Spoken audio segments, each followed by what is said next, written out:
Hi, my name is Tom Urban, and I'm here today to talk to you about the reference book that we just created a little while ago, and it's called Interior Chimney Scanning, and it's based on our 40 years experience of working with video cameras inside chimneys for interior chimney inspections. And this book was written for anyone.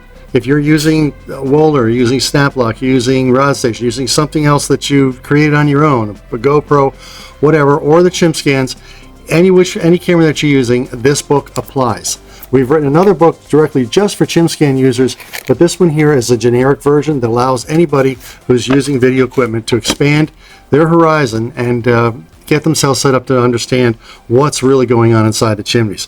So we're going to do a review. We're going to go through, and I'm going to go through some certain parts of it for you. There is a test with it too. It's a 100-question test. It's not very hard, and it is open book. The other cool thing about it, there's well over 400 pages, or excuse me, 400 photographs in here. The book's probably about 150 pages long. So we went go through a lot of information for you, so that while you're out there scanning, you'll get the best of what's going on and biggest bang for your buck. So it's, again, whichever equipment you're using, we don't care. This is information that can be used by anybody who's out there in the field looking at the interior chimneys. So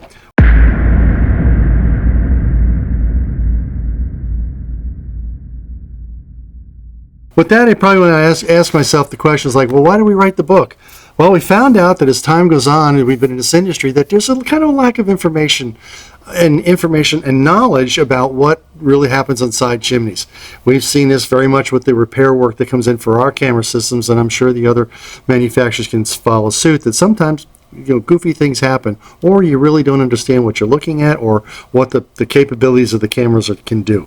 So for that, we decided we needed to really get honed down and get a book written so that you could go through this. And we also did it too in a wire-bound application too. So we're hoping that you'll use the book. You can open it up to certain pages, flip it over like this, and you can use any diagrams and stuff that are on here just to go through it. So we tried to make this as a field guide as much as we could.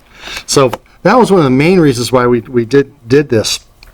We also wanted to go through and talk to you about how, not only you're going to see things inside the chimneys, but the next question is going to ask you, like, how did this get here? Or is this really a problem? And the age-old question, what am I looking at? So we went through each one of those parts step by step so that you can understand how the cameras work, what they do, and what you're going to see, and also the probability of where the problem came from. And usually it's going to be through the 4 pathways we will discuss later in detail of how the situation's rendered inside the chimney and which caused these. So the cool part is when you have a basic understanding of this, when you go to do your reports or do your communications with the customer, you're spot on. Everything is right here inside the book. I have verifiable information here that you can render to through the codes. And at the same time, these are the things that you need to understand when you're looking inside a chimney. So with that, I've had it to this, whatever. I'm just kind of reading as I go through here to make sure that I got everything through. The other thing we also do too is we call it scanning for reasons, because you're going from the top of the chimney or the bottom of the chimney and you're working your way up or you're working your way down. In either case, those situations render that you're looking at each part, each section of the chimney. A lot of people think that when you just look at a masonry fireplace that it's a one big giant structure. Well, it is, but it's not. So you have to treat when you're scanning, because you're only doing the chimney part of it. You're not doing, the fireboxes. You're not doing the outdoors. You're just doing the chimney section. So it's really pretty incredible, inclusive that you make sure that you understand that there's parts, and we break these parts down for you so you know what to look for and what application and the access points that you're going to have on those installations. So that was really key with this, is that you understand. So anyone from any of the office personnel who is in your office or your technician can read this and get a better handle on what the photographs are when they come in and the causes behind them, so that when the time comes for an explanation, they can render one in a relatively simple way. We also figured out, and we looked at national records to find out, is there a market for this? Is there, and the question of that is, really, since 1973 to 2021, there were over 30 million chimneys built in the United States. 30 million. That doesn't include 1973 and earlier, which used chimneys all the time. Today, of course, now we have situations of people using direct vent applications or 90 plus furnaces, gas furnaces or oil furnaces, which use side venting. But for the most part, they still need to have a chimney built to it. So for that reason, is there a market? Oh, you betcha there's a market. And are chimneys going away? I don't think so. I really don't. I think there's a lot more that's going to be needed from them. So it's the most cost-effective way to vent things. Anyway, so another thing we need to understand too, as we go into the marketplaces, we need to look at, anyone who has a masonry fireplace need to understand that in most cases, in most real estate markets, it's anywhere between, can be a low of 7 or 8% to as high as 12 or 14% as far as the average of cost of your home. In other words, if you have a $200,000 home, you can see a $20,000 to $25,000 increase in the cost because you have the fireplace. Now, that is under the situation that it can be used as a fireplace. That's the key. So we need to look at that and be able to say, yes, we've determined that through all the investigation work we did, the inspections that we did with it, that it can qualify to operate under normal conditions. So the question of it is, yes, there's a market for this. When we talk about the benefits that are involved with it, is that when you are scanning and when you are using the cameras out in the field, you can start finding and understanding the defects. If you look from the top down a chimney or you look from the bottom up the chimney, 9 times out of 10 you're going to miss something. And I've proven it more times than I care to remember with thousands of people when I used to go over to the CSI school. How many times you think you're looking at it and only 17 inches away in our little diagram, a little model that we had, that you missed a giant open mortar joint that you wouldn't even see. So with you couldn't even see with your naked eye. So we know under a variety of different tests over almost 40 years, we've realized that even looking down a chimney with a flashlight or up the chimney, you're not going to see everything. And we're trying to make sure that the products of combustion stay contained. And just looking at the top or bottom is not going to verify that. So where is this going to be helpful for? This is going to be helpful if you're working with building officials, obviously realty companies, HVAC contractors, masons, insurance companies, and adjusters. Those of you who work with insurance companies, you're going to need proof, and we're going to help you show you how you define your proof with the insurance companies that it actually was a chimney fire. We're also going to do the different styles of installations that are going to be there. So we're going to have things set up for you to scan masonry fireplaces. We're going to do masonry fireplaces with an appliance in it. The next part will be masonry thimble chimneys serving an appliance, whether it's solid or liquid fuels. Scanning prefabricated fireplaces. And the last one we have is scanning prefabricated chimneys serving an appliance, whether it's for liquid fuel or solid fuel. So we did this to help you categorize those things because they're going to have different access points, and you need to be aware of those so that when you go to do the scan, you're set up and you're prepared to do it. So we're going to go through step by step how we do this, what access points. We goes you through these five modules so that you understand. And you can use this as a teaching aid too, which is really cool. We did this in such a way that you could use it for that. So let's also talk about the first part of it is we need a reference. If you're going to be looking at chimneys, you need a reference. You need something that's verifiable, something that's agreeable. And most likely it's going to be national codes. And I say national codes in the sense that the way chimneys are built is going to be one way, and the way that you inspect chimneys is going to be another way. And I'll get into that a little bit later. But so we designed a book to work off the NFPA 211, and we also the International or IRC International Residential Code. So they're latest versions that we used, but still, this information goes through that the way that chimneys are supposed to be built in the IRC and in a 211. This book is referencing those. We go through this. And we also wanted to talk about that scanning is a process. So it's not, yes, you purchase the cameras, you're using them, you're finding information, but it's a process. So, not only are you pushing the camera up or lowering the camera down from the top, but you're also going through the data, the information that you have and the data that you collect. And we're going to go through some of this with you so that you can understand that there is a tremendous amount of data that's collected and how you keep it straight. So we go through that here too. So anyway, we're also going to talk about how the camera angle. There's times when you're looking at something at the straight on a 90-degree view, which is a lot of us have done over the years. Now we have the ability of rotating 360-degree heads, 180-degree tilt applications. So now that this is all changed, so when you're in a chimney, you have that application to be able to move the camera different angles. It portrays a different purview or perspective, okay? So some things work really great at 90 degree. Other things look at maybe 45 or down, or 45 up, or 15 up. Either way, sometimes looking at something straight on and then flipping the camera up into a different angle and looking at it just renders yourself a little bit better perspective, and something with that when you show the customer, the homeowner, that there is a situation more difficult or more problematic than what you thought, just by the way that you take the angle shot.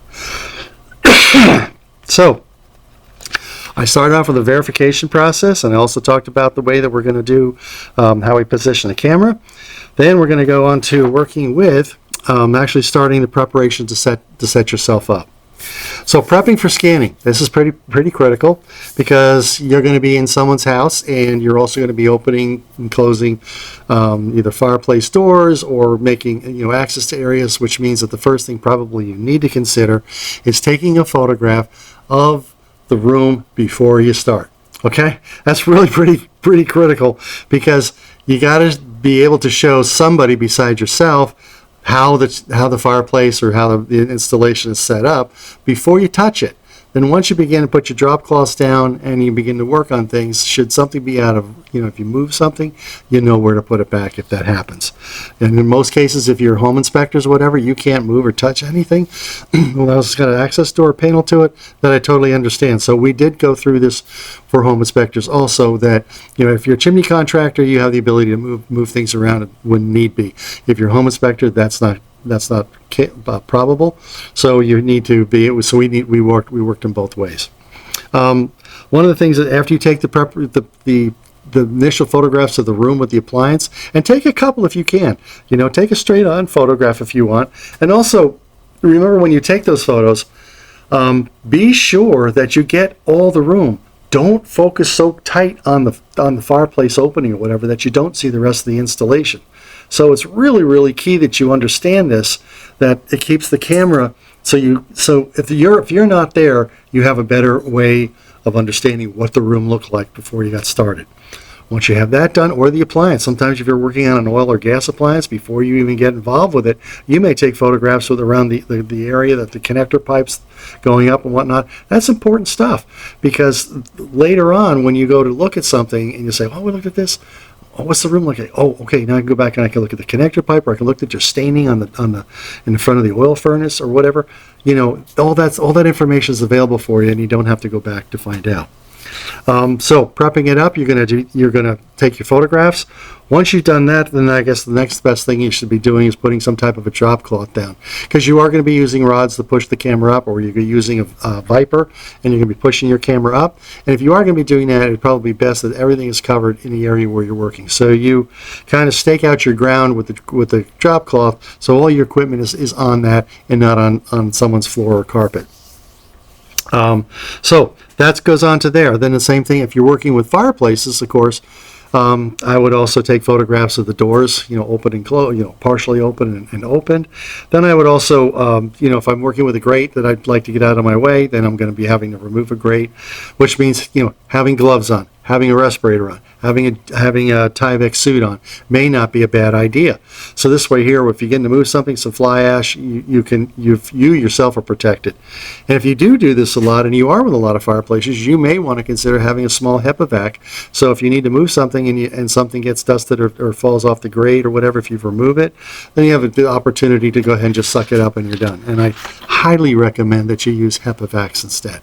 Don't use a regular shop vac, because after time, all you're going to do is just take all those mini particles and spread them into the rest of the house. So don't do that. The HEPAs will clean the air while you're doing it. So that's real key and real critical. Okay, our next question or thought we're going to go through is the interior scanning, the equipment check. When you get set up, you're going to go through, you open up your cases, you're going to get your camera equipment, your equipment out, you're going to get the cables connected to it, you're going to get it set up, any stabilizers that you need to put onto it or we put on at this time, and also to my consideration of what rod you're going to put on. And by doing that, before you even get involved in sticking anything up a chimney, my most important part would be to open up the damper slowly, make sure that you can actually scan the chimney. You may run across a situation where As you open this up, things start flowing down out of off the damper onto the firebox, and which is an indicator that the thing is really dirty or there's something else going on with it. And that's the situation where you have to find out whether slowly whether you can even do the work or not, or whether or not you're going to have a sweep come in or a technician come in and totally clean the thing up before you even do the scan. So there are a variety of different rods out there, which I explained for you before, to have those available for you to push the camera up. The next question that goes through is, as you're doing your inspection checks, some of you will have titlers.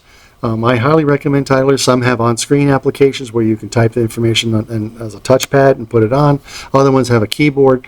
Either way, but those in many cases can come in quite handy especially when you're doing either like real estate applications, or you're doing HOAs, condos, anything like that nature where you're doing multiple flues or multiple installations. Because keeping all that information together gets really rough. And if you can do it at the job, it takes you 2 to 5 minutes more on each job to make sure that you titled the things that you're doing on each application. All the better, because boy, when you get back in the office and you have to put these reports together for the associations, this stuff is done and you have it. Because if you don't, it is a huge nightmare if you don't do this. So it's real critical that you do it. And like I said, all the manufacturers offer some type of titling applications. And voiceover, if you're going to do video, you can do voiceovers. Okay, let's see. I'm going to go through here on the next page and say I'm on page 10. I'm looking at some things here. And I guess also too, when you're inside there, most of the times you might want to consider, what angles that you're going to be looking at. So you might want to be, thinking about, okay, I want to start my camera up. I'm going to have it, pointing up so I can see where I'm going.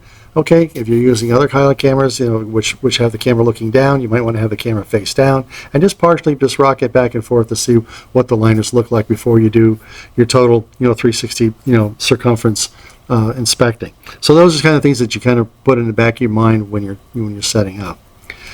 The next thing, okay, the pattern on how you work and do your scans.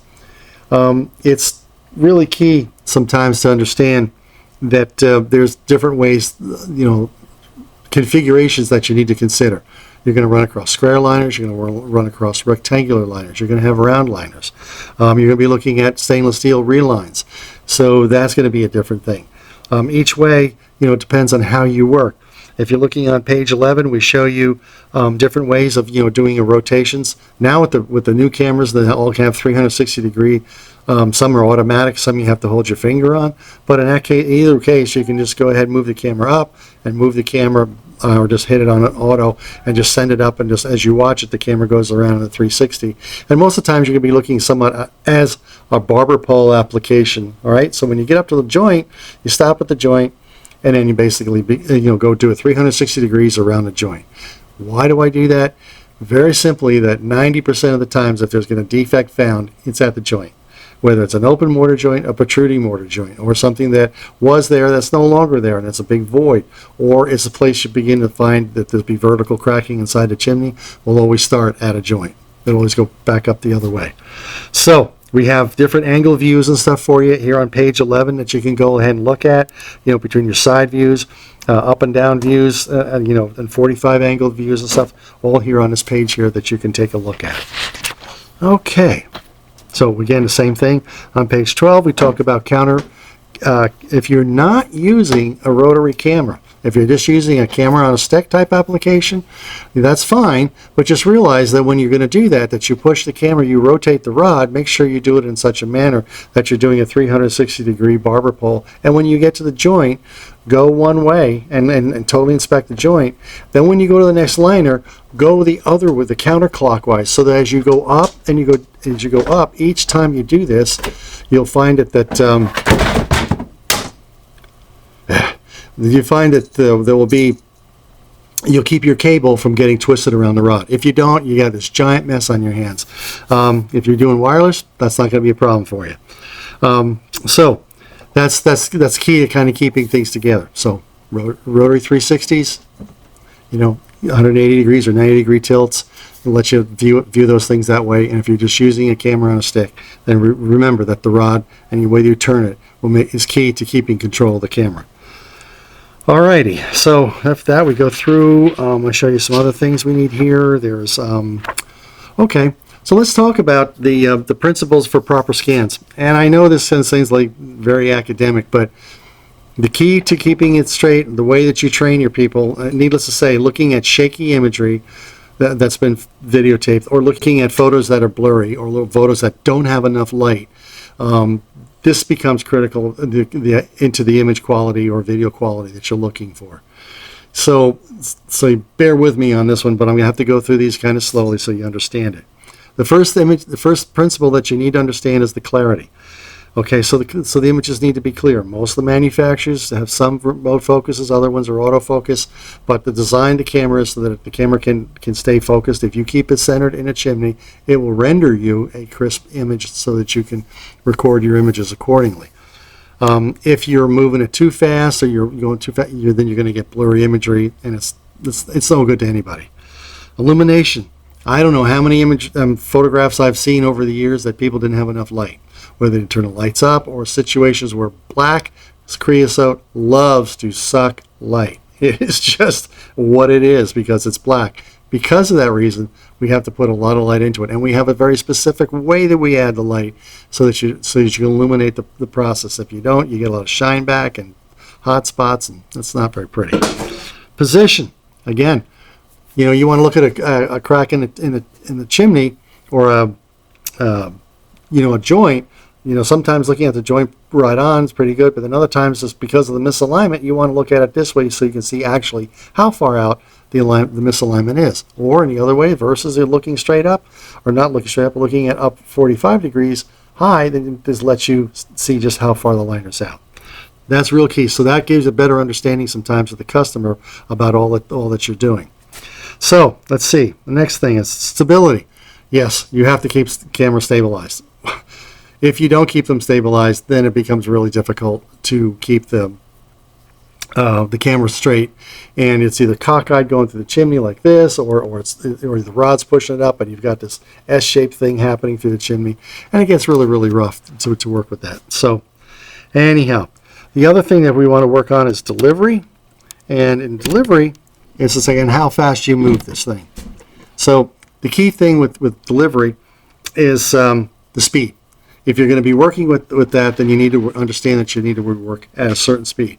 Something that's comprehensible, not this or that. No, just take your time, and you know that you only have a window about so big inside the chimney, and it's important that you make sure the customer has an opportunity, or for you to even comprehend it. If you can't understand it, don't expect the customer to. Okay, so take your time and to go through that. So there's the 5: clarity, illumination, position, stability, and delivery. All the manufacturers, all of us all have a way of getting the camera up the chimney or down the chimney. So that's not a problem. Everybody has the same application, so it's really, really great.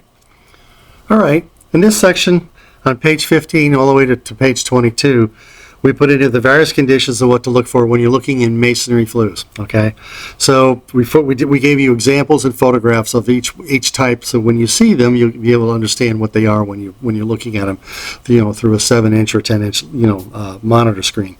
First thing you're going to run across is going to be cobwebs. If you do run across them, I'd really suggest that you take and run something up, a Webster brush of some kind, so that you can just knock the cobwebs out, because they just get stuck on the camera, and it never fails that they just cause some kind of injury, not injury, but it's just a pain in the butt. So anyway, get rid of the cobwebs if you can.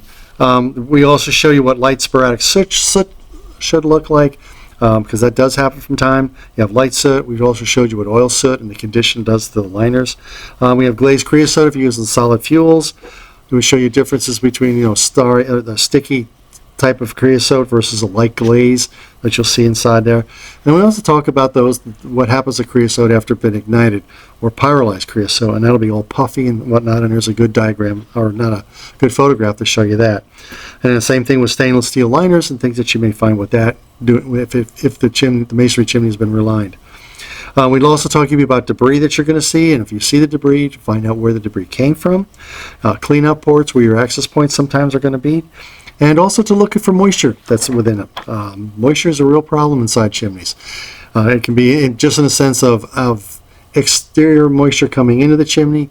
And in other cases, on page 18, you'll see in the upper left-hand corner, you're going to see a liner that was exposed to gas. After a short period of time, the liner's been flaking away. And a real concern about that is, where are the flakes going? They're going down. And it means if you have a shallow clean out area, this could be a real problematic thing, because it could close off the chimney. So very scary. Brickwork that's been eroded over time. We're showing you stains and things that you'll see out there in the field. Then the other part about that is this animal debris. There's times you're going to run across raccoons, squirrels, birds, and the one that you need to really understand is the migratory birds, chimney swifts, but we'll get to that in a little bit. If you're looking at prefabricated chimneys, a little bit different story. You're going to, of course, you might run into cobwebs. You may see some soot inside it, but it's going to usually be soot, relatively easy to come off. In some applications, you may run across glazed creosote from people burning something they shouldn't burn, or just too wet, causing it to glaze over. So you can still see tar-like material in there. You probably will see a light glaze on the steel. That's usually what you find. But if you do find puffy creosote, then you know that some type of a sudden occurrence has happened, and we'll discuss that later. Debris we talked about. In moisture applications, you're going to see streaking down there. On page 20, you'll see the things down there where they actually are where moisture has been running down, where there's side movement of rain coming in, or there's storm collar, not the storm collar, but the top of there's no cap or something, so water is getting down inside the chimney. A real situation. Then we'll also talk to you about, on page 21, what you're going to see if what does moisture do? Great examples on the top of it showing you corroded liner, where it's actually deteriorated, where it's actually rusting and falling apart, and pinholing. So we show you those. We show you pinholes down here, and also what you might see inside a prefabricated cap. And then the last one, the big one, most of these times it happens in masonry chimneys because they may or may not have a cap on them, and if they don't, the presence of chimney swifts can be very possible. I've not run across people who have caps on their chimneys that run across chimney swifts, unless the screen's been broken or something and they figure out a way down. But in most applications, chimney swifts have to come and fly down. So with a cap in its way, that makes that difficult. But let me be very cautious. So we put a QR code in the center here that you can go and look in a DNR to find out the migratory patterns in your area. I'm dead serious about this, folks. They take it very seriously, because the fine for either breaking an egg or killing a bird is over $15,000 a pop. So please, these are very precious animals, and it's inside a DNR, and I have heard of people who have been prosecuted. So this is an urban legend. This is the real key. So we wanted you make sure that you're aware that should you run across a chimney swift net, stop what you're doing and basically find out if it's in that migratory pattern. Of course, if it's after migratory patterns and it's in the fall and they're gone, different story. To remove the nest and clean the chimney, that's not a problem. Or early spring before they come. But you're going to have to know in your area what that migratory period is, and be very sure. Do not go past those dates, because it can, if someone can turn you in. So there's a lot of bird lovers out there, so be very careful. All right, the next section here we want to start, and on part one we call it, is basically concerning the ideal chimney and the verification. And in this application, what we did is we said, okay, the code books all tell you, well, we'll split it up in two ways. Matter of fact, I'm going to jump forward just a little bit here to go through this. One of the interesting parts about the proof in your process is that you need to understand the difference between IRC and NFPA 211. IRC is the national code. Then some states build off that. Like state of Wisconsin, state of North Carolina, they build their own state code. And they pair it off of the IRC book, and they add the things that they wish to have in their jurisdiction. So if you work in at least those two states, then other states in the United States may also have their own code. So you're going to have to check with your offices to be sure with that. Why am I telling you about this? If you're going to be putting information down on a piece of paper, it's going to be, if something were to go wrong, it has to follow the jurisdiction that you're in. Just because you say NFPA 211 doesn't mean anything in the rest of the states unless you work in New Hampshire. All right, so it's real key that you understand that how the chimney was built in that state needs to be verifiable from the code at the time it was built.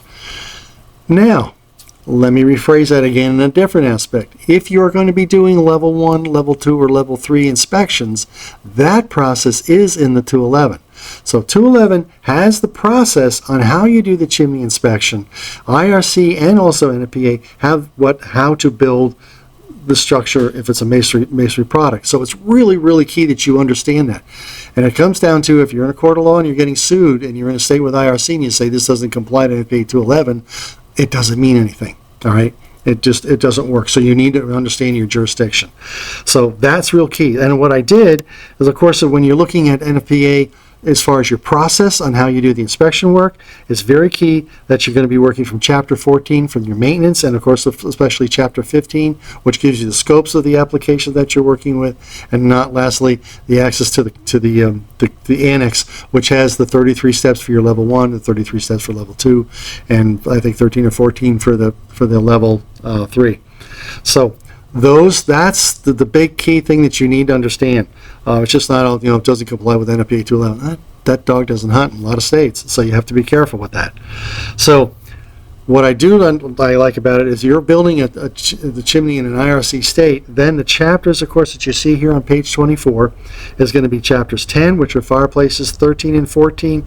18 is the mechanical code, and chapter 24 is the gas code.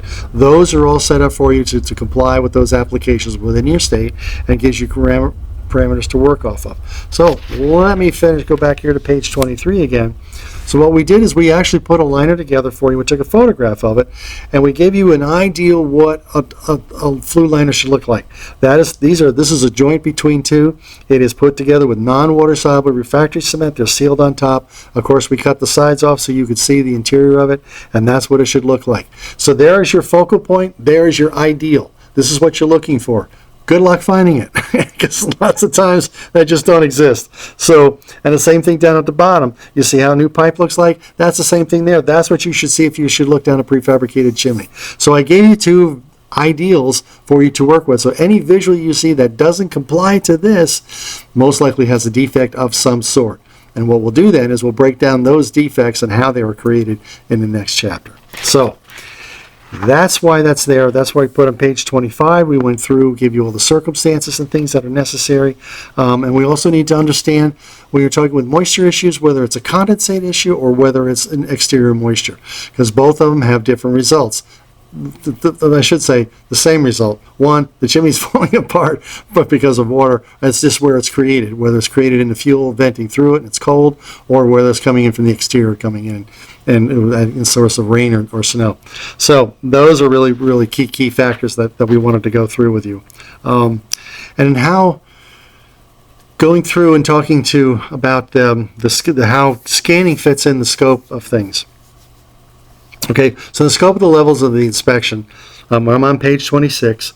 I go through, and all the copy and information that you need is here concerning which one levels where scanning becomes an issue. If you're doing level 1 inspections, then no, the code books don't require that you use scanning equipment, or in the process of the 211 levels of inspection, or chapter 15. They don't require that you do it. But you may find as a technician, you may want to go ahead and take a look at things. If you do that, it just helps fill in the gaps of many of the things that you may be considering. Where it becomes kind of a mandatory application is when you hit level 2.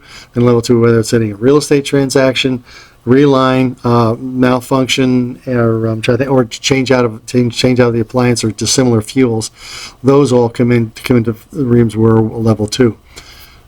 Question renders itself. If you run across the fireplace, you look in it and there's staining over across the top of the fireplace, that's kind of a malfunction. So it kind of automatically kind of kicks you into doing a level 2 to go ahead and find out why it's smoking. All right, because that's not normal operation. So if it is smoking, there's an issue that needs to be addressed. Especially if you're contractors, home inspectors, note it. All right, you just need to go in and say that there's something, this may require additional inspection work because the fireplace is smoking, and because the appliance is static at the time, you don't know how or when the application happened. So noting it, you might bring it up that if the new homeowner wants to use the fireplace and wants to find out to them, then they can take it from there. All right, so that's kind of how scanning fits into this is that mostly primary and level 2, but a lot of chimney contractors, whatever, who just do level 1s as their source or their services that they offer as far as sweeping chimneys. It's not a bad idea, because then you have a full idea of what's going on, especially if they're a first-time customer. Now all the information you have that you need. If anything changes from that point, then it's either could be an insurable loss or it's not an insurable loss and something happened. And I'll discuss that in a little bit later. Okay, so on page 27 we talk about the degrees of access, whether it's readily accessible, or concealed, and reporting. When you're doing readily accessible, obviously you're going to be looking at the appliance, eyeballing it, looking at the things you might be measuring, the clearances, and doing those type of applications that are required in your level 1s. Accessible, of course, is going to be if you have stovepipe, whatever, you have to unscrew it and take it off. If you're a home inspector, look for a cleanout port, because that's going to be about your best bet is to do it that way. The concealed and accessible, that really is out of the realm of what the scope of the inspections of level 1 and level 2 are about. And if it is accessible, if you anticipate that or find something that raises like a question like why am I looking at a combustible, that's a different story. And that basically you report that, note that this is a situation that needs to be inspected further. And that would get into a level 3.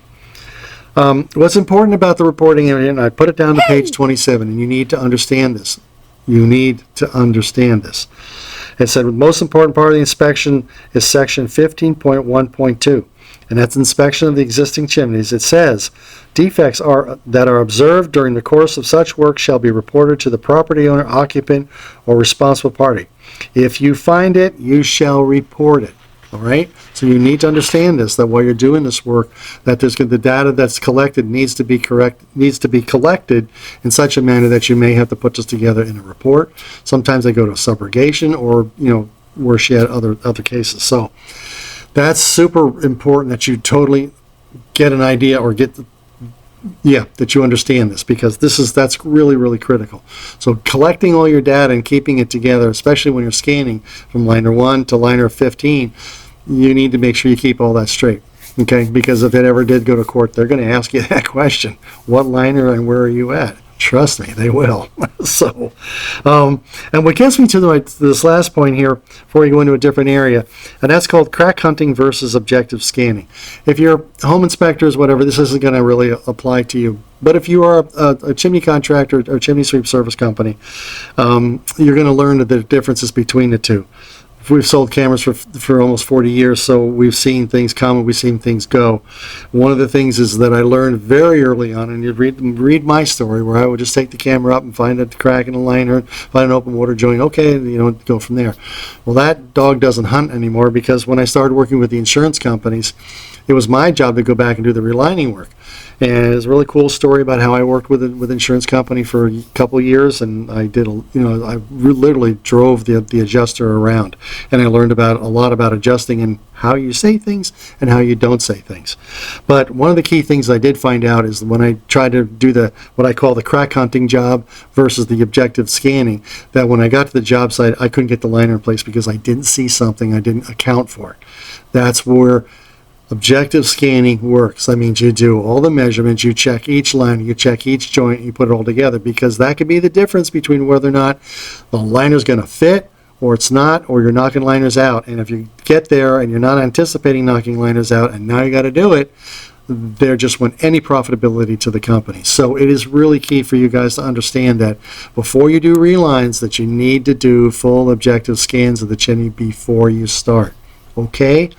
And then we just go back and we just talk about the bottom, about the differences and thermal stresses and cracks that are on the bottom of the page there. So that takes us to this section here. I'm going to stop. I'm going to then go back and we're going to go back and continue on with what's going on from here. All right? Thanks a lot. I'll catch up with you in a little bit.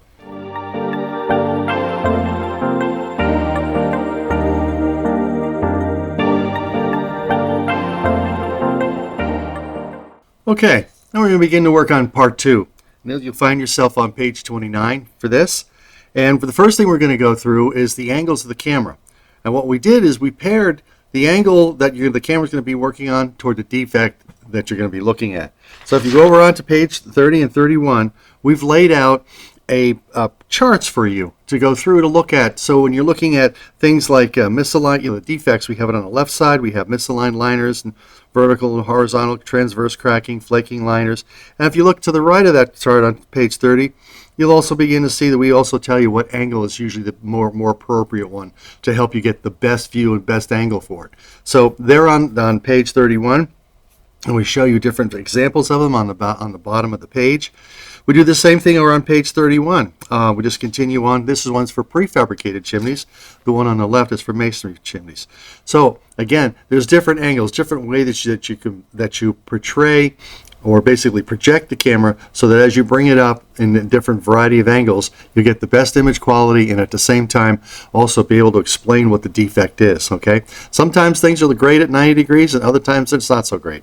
So it's great to be able to have that ability with all the cameras to go ahead and do that. So we went through that, so that's all there for the charts for you to take a look at. Now, the best thing part I'm going to do, this is going to be, I'm going to call it part 3 for the Better Way, because we're starting to get things together to start working with the 4 pathways. And this is real critical because this is going to be the causation or the probable causation of what happened with inside the chimney. But there's a case study here, I guess, that happened to me many years ago. And so I put it in here for you to take a look at it and read it over. And it has to do with when you're properly putting your objective reporting together from within inside the camera, and you're beginning to look at all the defects, good or bad. You don't have a good defect, but anyway, the trick is that at some point in time, sometimes you have to look at the chimney and figure out what it didn't happen. There's times you'll run across vertical cracking and other things with no other signs of any possible chimney fire.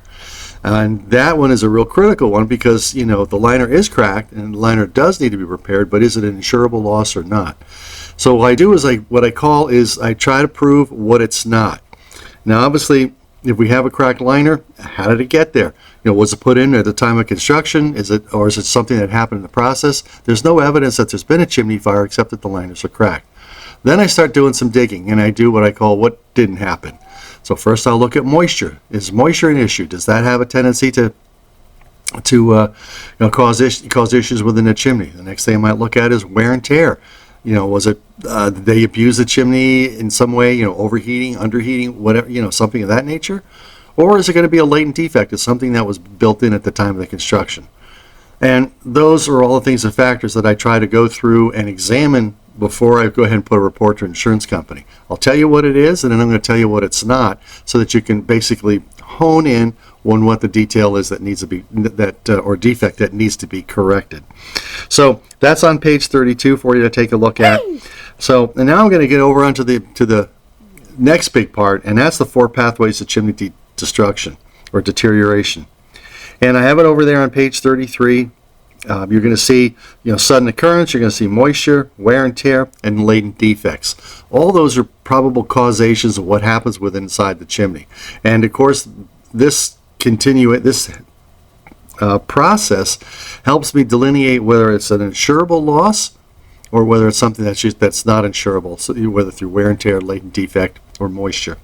So the only other times that you may have a moisture issue is if the case has been a natural disaster, in the case of a hurricane, tornado, or whatever, and torrential rains in the process of it that destroy it, that would be considered a sudden occurrence. But for the most part, for everyday wear and tear, the rain and snow loads, that is not an insurable loss and something that you need to consider when you're explaining this to an insurance adjuster. So I've got these here for you to go ahead and read in more detail. We talk about it as far as in masonry chimney deterioration. So we have clay flue liner defects that you need to look at. And then we also went through a kind of a list or a litany of the things that you'll find in each one of the categories. And you'll see on page 34, we go through exactly those things through latent defects. And you may find incorrect material that's used, poor foundations, clearance issues, dampers incorrect, missing mortar and transitions, misaligned liners, no expansion gaps on the crown. So there's a variety of different things that are all across this, which kind of, in a way, lend itself into a level 1, level 2. So that's really, we put those in there for you, along with some photographs to help qualify or quantify what we're talking about. On the other side, on the other page, on page 35, we have it set up which works off for wear and tear. So wear and tear is something that it's going to be how the appliance was burned, whether it's overheated, underheated, they don't sweep it, they don't take care of it, they don't operate the stove properly. Those things, lend itself to in this category. So it's going to be damage to the firebox because someone's throwing logs into it, creosote buildup, the homeowner's creativity in the installation, and they're burning garbage in it, or they're doing something they shouldn't be doing with it. So these are all things that kind of lend itself into the wear and tear application. And in some chimneys, they've been there for 50 or 100 years, are just beginning to literally wear apart. So that's what this is in here for. And we talked to you about the different fuels and things to help you with that. Moisture issues on page 36. We go through this extensively to show you the difference between condensate issues versus those that are inherently coming from rain and snow load. So,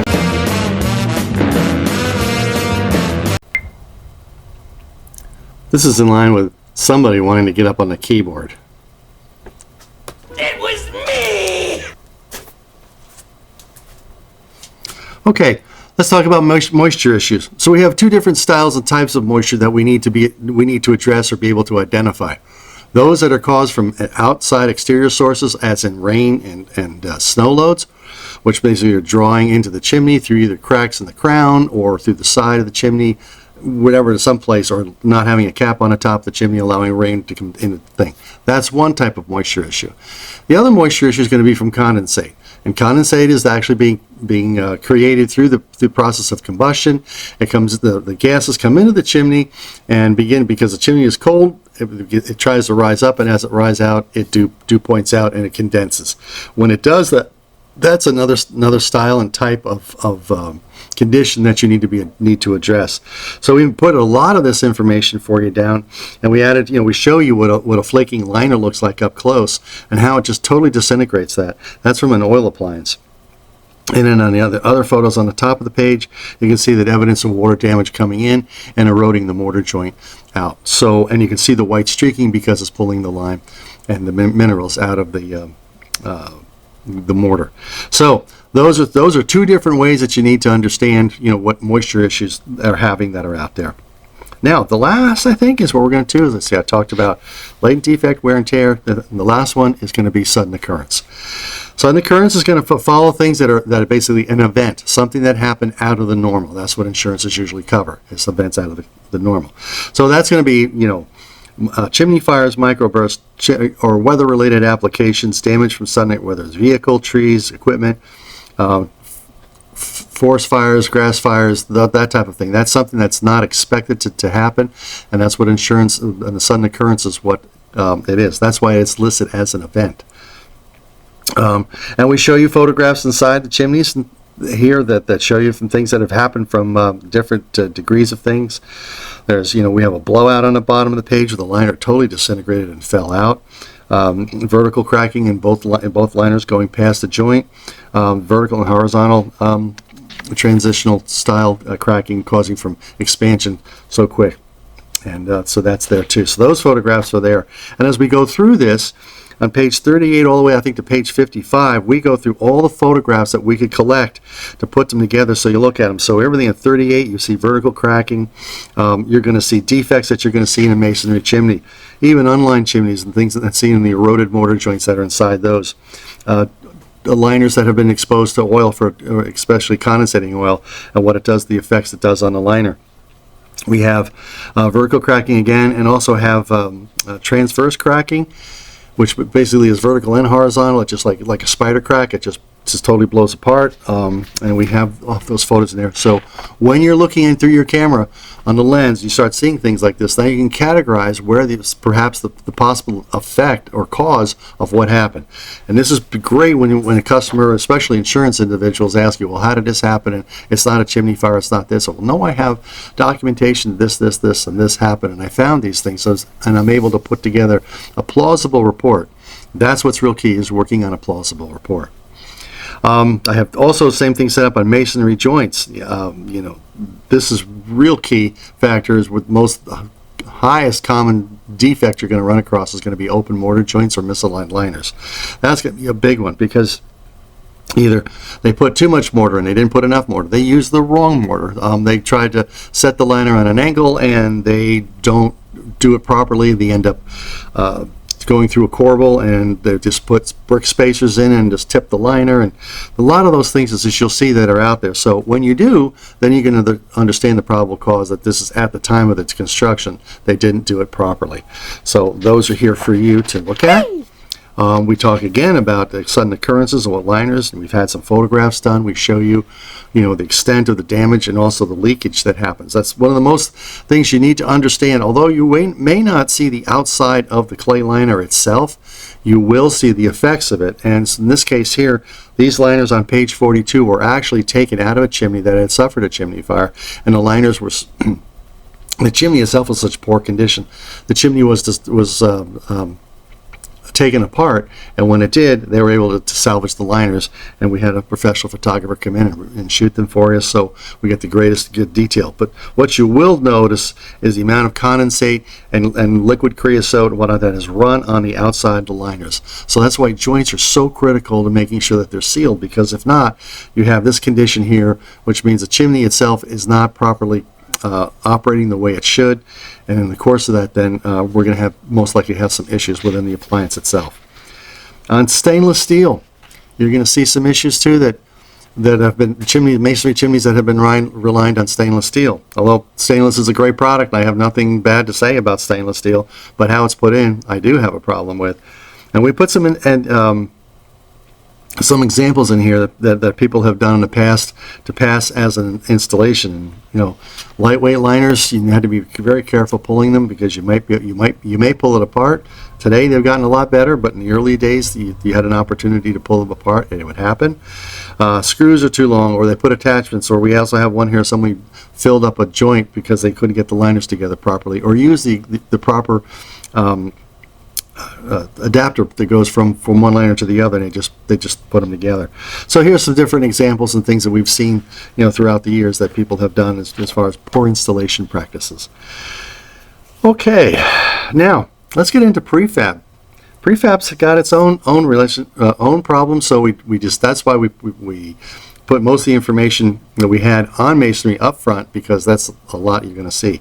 But prefabs can be just as bad. So that's why you go through it. Especially in prefabricated, as far as scanning is concerned, looking it down at the bottom, and lots of times the caps are designed in such a way that they don't really come off very well. So probably your best access or egress into the installation is going to be through the bottom. So looking up at the bottom and looking up at it, it's going to look really great. But in most cases, but the problem of it is you can't, unless you see these joints, at 90 degrees or 45, you're not going to totally understand it, because you can look at that until the cows come home and you will not see that joints are broken apart.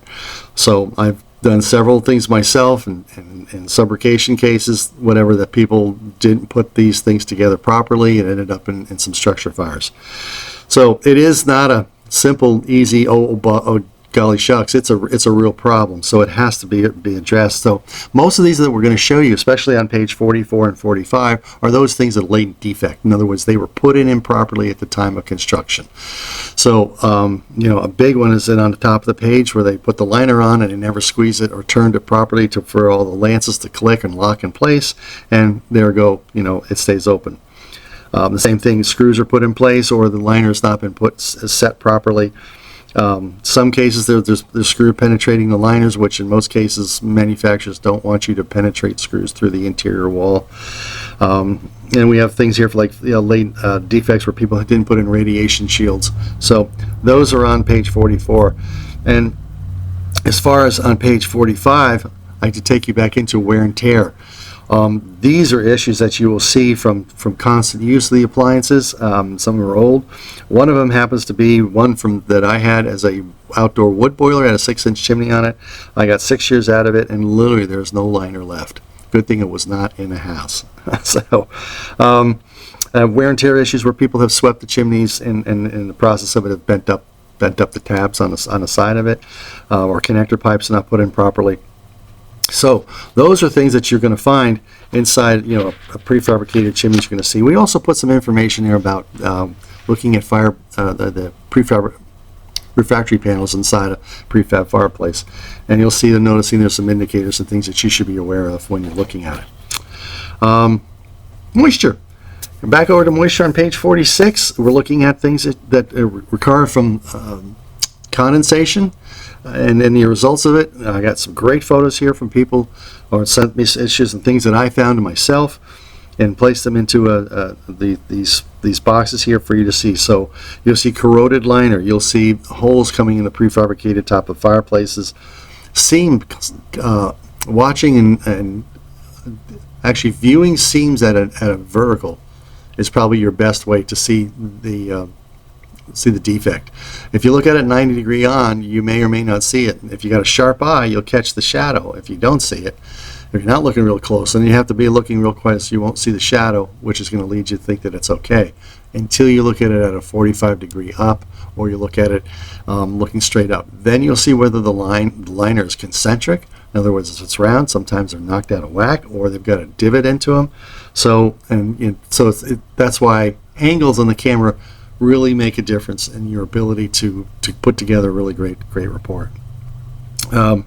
Then I have things on page 47 dealing with sudden occurrences. Most of these I think are probably things that I shot myself. I have seen chimneys that have been divoted in, the seams have broken loose, and now the pipe is actually bending in on itself. The lack of no liner at all because it was burned totally out, or one that had been used for 15 to 20 years and suffered enough chimney fires that the liner just turned rust and began to break the seam. It was too brittle. So these are things that you run across and you see. So we categorize those under sudden occurrence. And the reason is most of the times the expansion of the liner at the time of the fire extends so fast that there's a good chance you can pop a liner apart from the seam. So in other words, whatever is locked together like this, that the heat is so much that it expands itself that they pull apart. So you got to be aware of that, and also again goes back to whether or not they put the joints together properly. That's another key thing. Okay, same thing on page 48 is a continuation of defects that are there. We show you, and we also put a comparison together for you too. So in the middle of all those bad photos, I show you what a liner is supposed to look like, so you understand and know. And again, we talk about, again on 49, we talked that there's more photos on breakages of seams and things within prefabricated chimneys, rusted joints, and what the effects of a chimney fire can do. And it's pretty amazing how it can literally take the stainless out of stainless and just leave it as steel. So that's there for you to look at. And the same thing on page 50 and page 51, the same thing, are all photographs, the different views and angles that you'd see and how that affects the photograph and its impact on your customer. 52 is the same thing. 50 and 53, you're going to also look at offsets, and so predominantly if you do run across a chimney that has an offset in it, be very careful to look at the joints to be sure that they've been put on. By the way the chimney section itself going together and the way that they were put together, they may at some point in time begin to separate or weight down, or like how do I put it, like this, bow out like this. So it's real key to, when you're scanning, to really take your time and go around to 360 and maybe change your angle up or change your angle down so that you can take a look at it to be sure that they're all locked. It's all about the joints. Make sure that they're all sealed. Especially important part about scanning is so you're looking at the joints and the seams, the connections. The other thing that we do is it basically is to gather your information accordingly. So we talk a little bit about again back to chapter 15, and that the ability to detect to get as much information that you can on the job site, and be able through the 4 pathways to show a cause and effect of what happened. So here's documentation proof that these are things that happened in the past. I hope you can use those to your advantage in the future, because these are real key things that need to be set up so that you can explain. Because remember, this is like looking at a colonoscopy, folks. If you have an idea what it looks like, it's great. If you don't know what it looks like, that's another story. So that's why we did everything we could off of manufacturer's installation instructions, or from the way the code, the way it was supposed to properly be built. And that creates the defect. Now, the next thing we're going to go through is going to be part 5.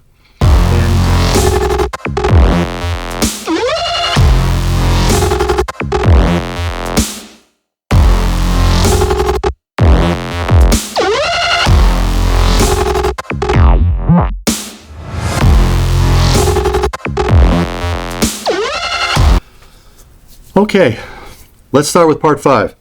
This is going to be the access points for chimneys. So in the beginning, we talked to you about how we separated the installation styles, because the way that you get your access points and how you work with them and how you seek the information requires that if we categorize them, it's going to be easy to keep it all together for you.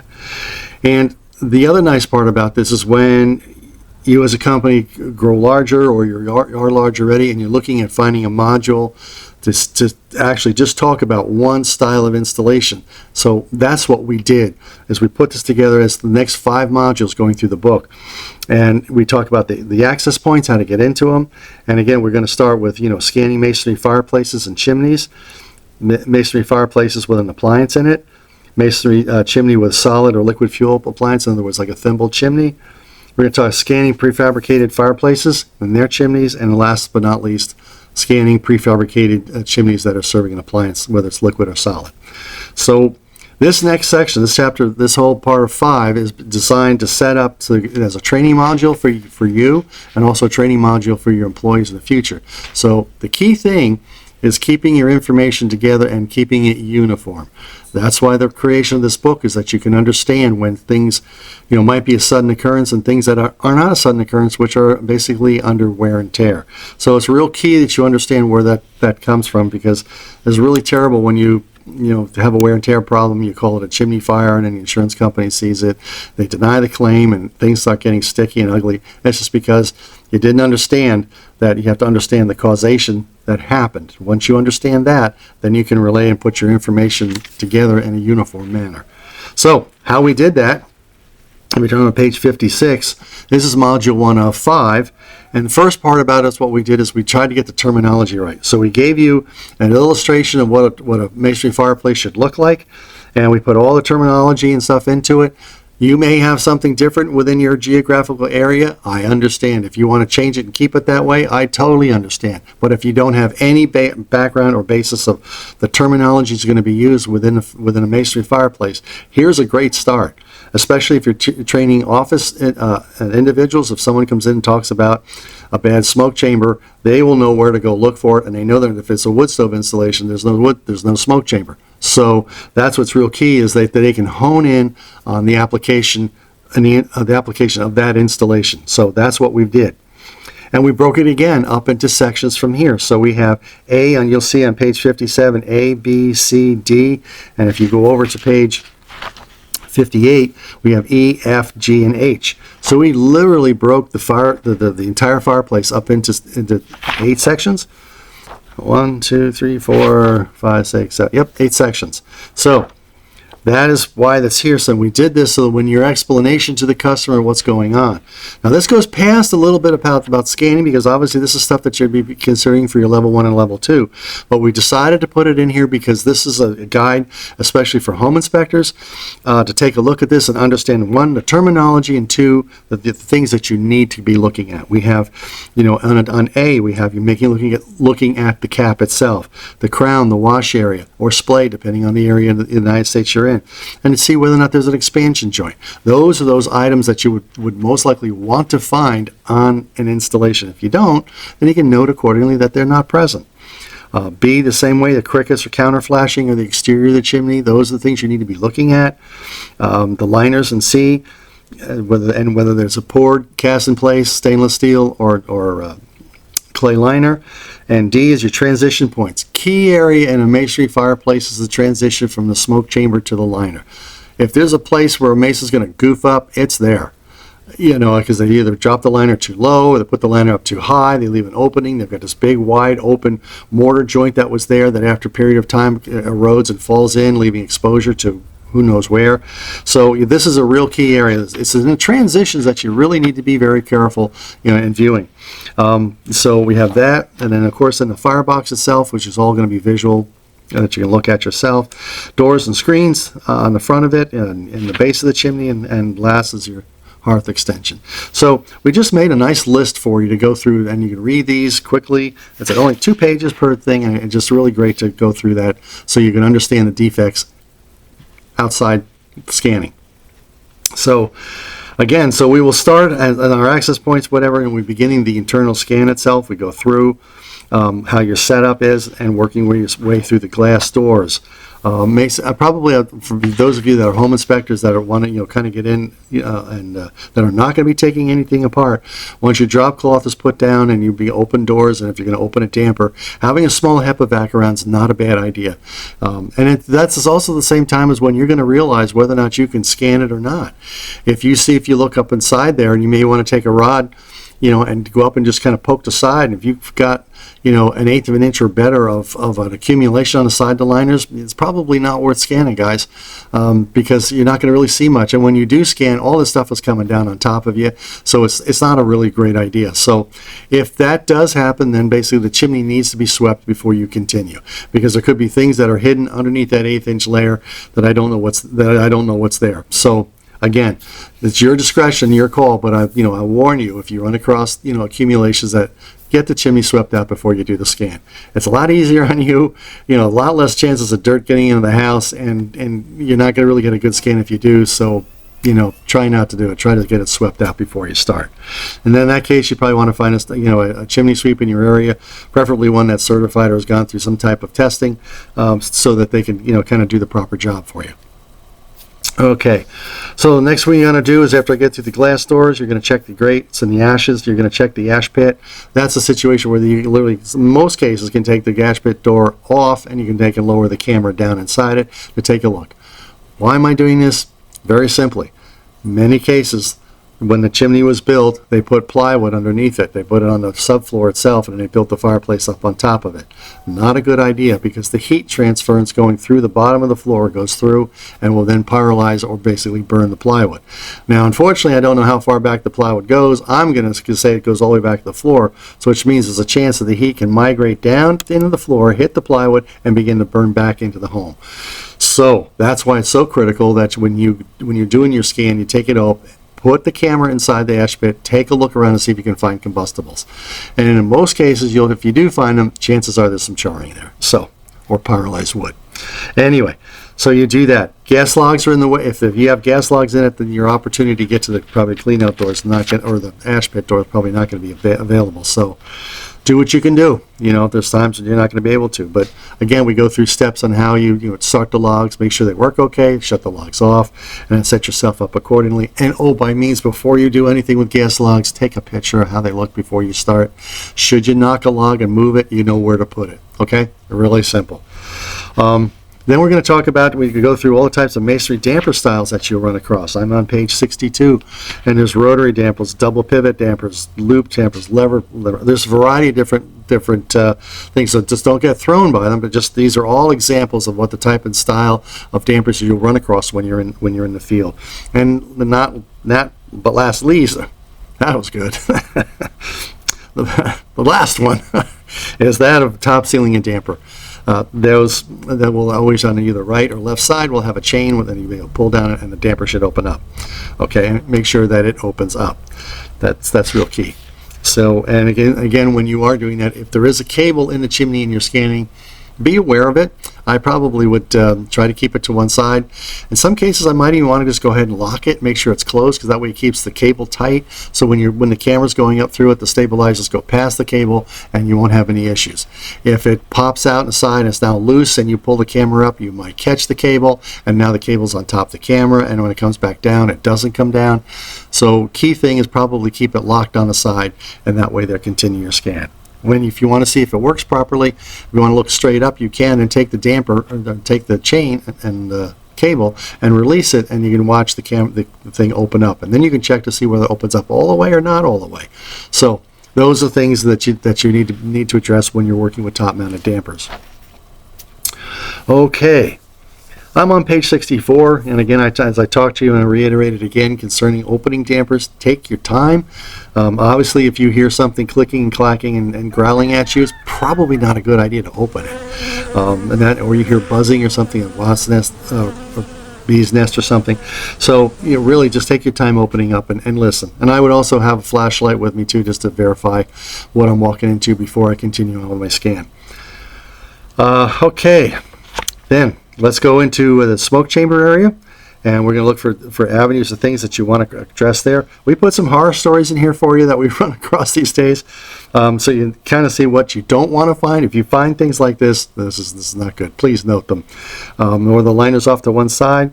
In one application, I remember taking this photograph of the guy who had a 2x4 in his smoke chamber holding up a lentil bar that was someplace that shouldn't have been there.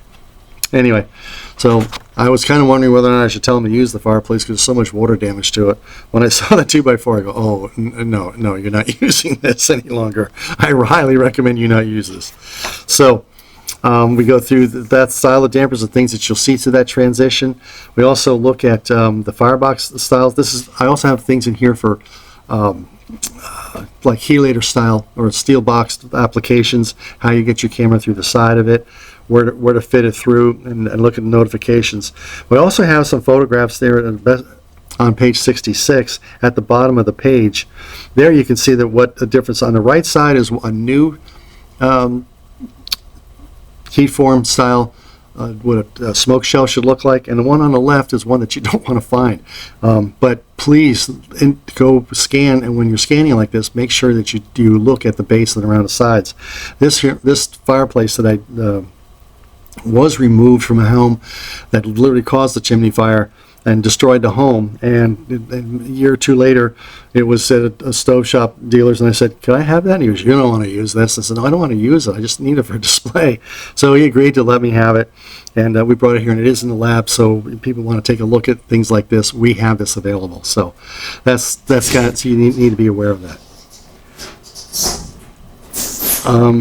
Let's see.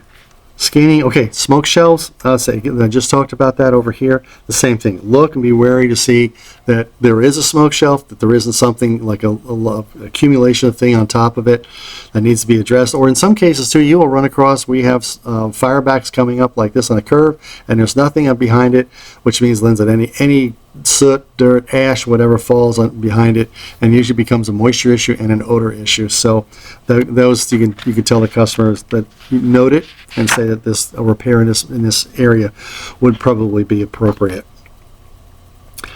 Okay, so we're going to transition. I'm on page 68, and we're talking about the transition going from chamber to liner. This is, like as I stated earlier, this is a key area that you need to work on, and it's about the gaps around the side of the liner, because the smoke chamber is supposed to intentionally take the smoke and collect it and get it ready to go into the chimney. So that's a key point. So if it's open on three sides, or rebar put across it, or three sides of support, or two sides of support and the other sides are not, that's not a good thing. That has to be a sealed application between the smoke chamber and the liner proper itself. So that's real key. And the same thing too is if you find one that has a stainless steel liner in it, a reline, the same thing too, that support plate should be put in place and sealed so that no smoke or gases or condensates can accumulate inside the area.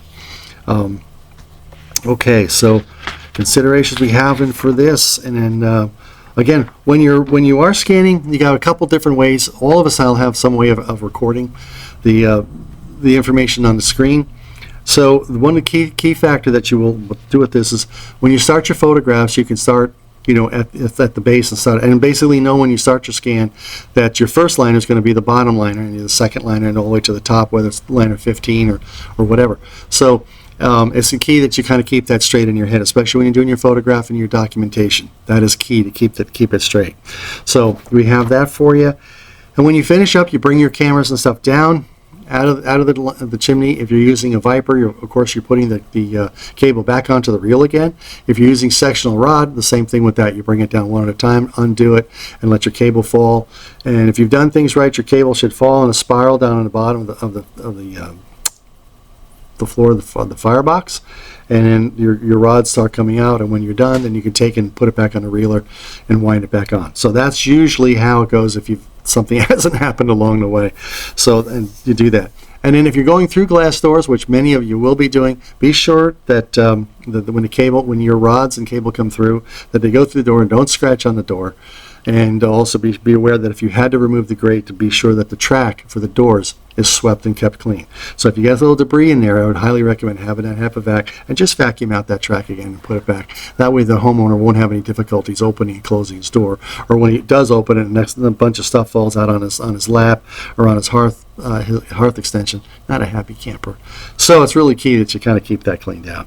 Gas logs, again, remember, to turn them on. Just make sure they work okay when you're completed. Take a picture of it that it's working. That way there you have documentation. If they call back, my logs aren't working. Well, they were when I was there. So kind of helps you. Then again, the same thing. You pick up your tarps and stuff on four corners and pick them up, put them in accordingly.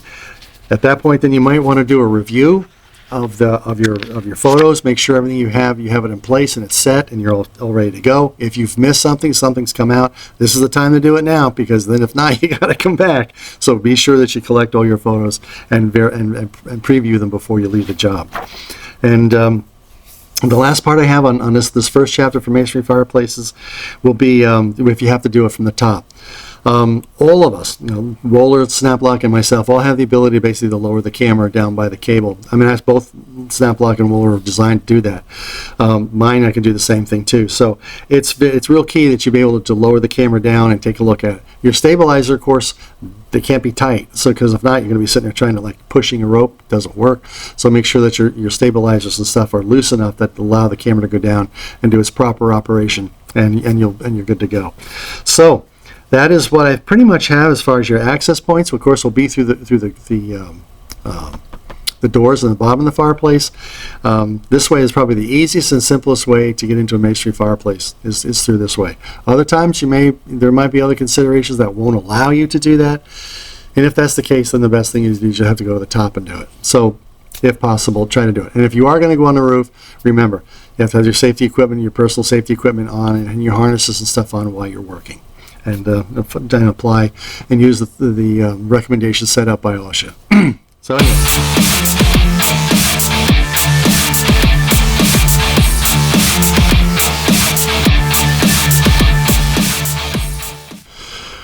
All right, let's begin with the next section, Module 2 of 5, and that's going to be scanning masonry fireplace with an appliance, an insert, or a hearth stove. Now, when it becomes into this, the big crucial question concerning these is access.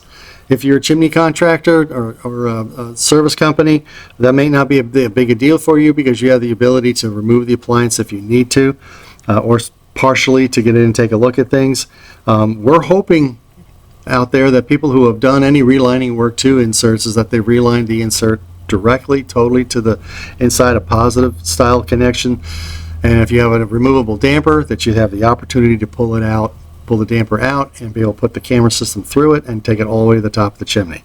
That's the ideal. Don't know whether or not you'll find it out there. Also, we will talk about direct connects too, which are problematic at best. So anyway, this is module 2 of 5, and we have again a diagram on page 73.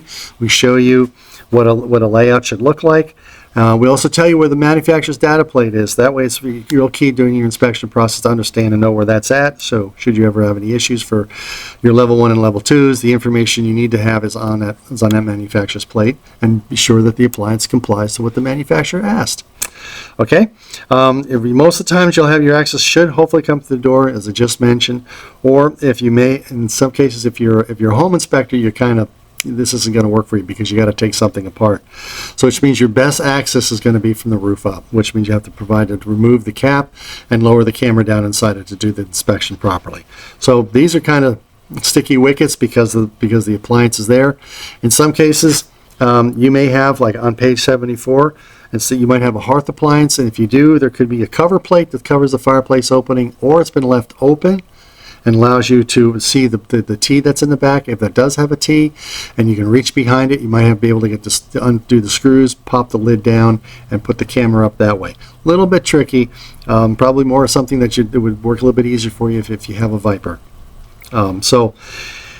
Anyway, so we have these diagrams set before you. So one I have it on page 73 is an insert, and page 74 I have it as a hearth stove. So again, terminology is here for you to explain all these to your employees and for understanding for yourself. And again, we did the same thing as we did in the first part, is we have the 8 sections going through. And again, some of these might be repetitive from the first part, but again, these are the things when you get to this installation, we categorize them so that you're within that installation. So some of these things you'll see when you're working with masonry products, chimneys of the kind, there is some repetitiveness to it, but we did that for a reason, is that if you're going to do this module, there's going to be applications where some things might apply to the masonry fireplace and some things are definitely going to apply if you have an insert or hearth stove. There's different components and things that need to be addressed. So by doing that, yes, the cap would be the same, the crown, the wash area, expansion joint, that's all the same. Above the roof, the cricket, fleshing, that's going to be the same. But once you get into the chimney itself, the smoke chamber, and into the different variety of areas where the firebox is no longer being used and the smoke chamber is no longer being used, then there's different applications of things, and that's what I want your employees and yourself to be aware of, that these are the things you need to look at while you're out there in the field. So they are there for you to look at. That's page 76. Again, 77, I'm talking about the actual internal, the process of your access points, and I'm going to look for dampers that open up, baffles that can be removed, all those things that you have to get your camera up through it. Smaller. We've got a smaller camera to go through it. The other manufacturers have smaller cameras too that they can get it in and go take a peek around. Block off plates. Luckily, sometimes if you run across a block off plate, this way here you have access to the base of it. Hopefully, the person who put this in probably did just a direct connects, which means he ran the pipe from here through the smoke shelf chamber area to the liner itself. A little bit of a problem to work with, because once you get, if you're scanning and you get your camera up into the liner and you're now about ready to breach and go into the masonry chimney, you may have an issue getting hung up. So if that's the case, if you do see a direct connect kit, I would probably advise you to go from the top down and go take a peek at it. It's going to be a lot easier, because the chances of the camera coming up with the rod bending, it'll push it to the side and you won't get it out. And you end up taking the whole thing completely apart to get your camera out. So if you do see a direct connect kit, if you can go from the top down, by all means, please do so. Okay, so we talk about that, the considerations for catalytic converters and stuff like that on page 78, so you need to be aware of those. And we also go through on page 79 the different terminology that's necessary. That's here, so you just when you put in your reports, you can use the proper terminology instead of the thingy on the back closing the fireplace off. So, that way there it sounds a little more appropriate to it. Clay liner supports. Same thing we talked about earlier when you're talking about into the chamber area. Getting past it, whether or not the transition from the smoke chamber to the liner is done properly. If it's a direct connect kit, it should go past it and it shouldn't be an issue. If it's a positive reline, you won't see this because you'll see the interior of the stainless steel liner. But in some applications, you may run across it. So again, I just wanted you to be aware of what the standard is and what you should be looking for. Again, the same thing, scanning it. I usually start at the bottom and I work my way up. Since it is, most of the times you run across the stainless liner, again, what you're looking for is making sure the liner, I would probably put my either any camera up, looking vertically up as you go through a stainless steel liner, just to see whether or not the liner goes well. If you have any offsets or twists or something like that, that gives you a really great foundation of how the liner looks. And when you get to the top of the chimney, of course, then you can flick it over or change the camera head angle over to 90 degree or looking 45 down or 45 up, and just allow you to, then you start doing your slow rotation coming down. If it's sectional liner, then needless to say, the next thing you want to do is you want to look at every one of the joints, and you can look at each one of the pop rivets put together and to see whether or not it's in good condition. You'll see it. If it's got an oval over top the hole, you'll know that it's wearing, and at some point in time it's going to come apart. If it's all sectional, all straight flex liner, then what you're looking for will be pinholes, creases or crimps, or wear spots, or that could indicate that the liner's starting to go bad. So those are the things that you're going to look for. They'll be inside there to take a look at. And again, this is a quick chapter because it just goes through and double checking your photos to make sure you have them, and download your videos or pictures if you're doing it. Last but not least, again, we'll be packing up. Again, you'll have to have your drop cloths down in front of the fireplace, in front of the stove or the appliance, or to the back side. Make sure the floor is protected. And I also recommend having a small HEPA vac to keep things clean and out of your way. Finish up is pretty simple. If you haven't removed the appliance, yahoo buckaroo. But you may have to. If you do, then all the property, whether it's an insert puller or some other device. Sometimes people use a sheet metal plate to lay it down and let it slide on so you don't scratch the hearth extension. Anything you do that you would normally use in the other installation type that you're going to have to do to pull this out. So again, these things can be problematic at best, so it's easy to try to go through and find other access points when possible. So anyway, then you do your clean up your tarp accordingly, and then review your checklist that you've gone through to make sure that you've checked everything that you need to, and you're done. So this one's a relatively simple one. It's quicker than the fireplaces. So anyway, so this is the end of.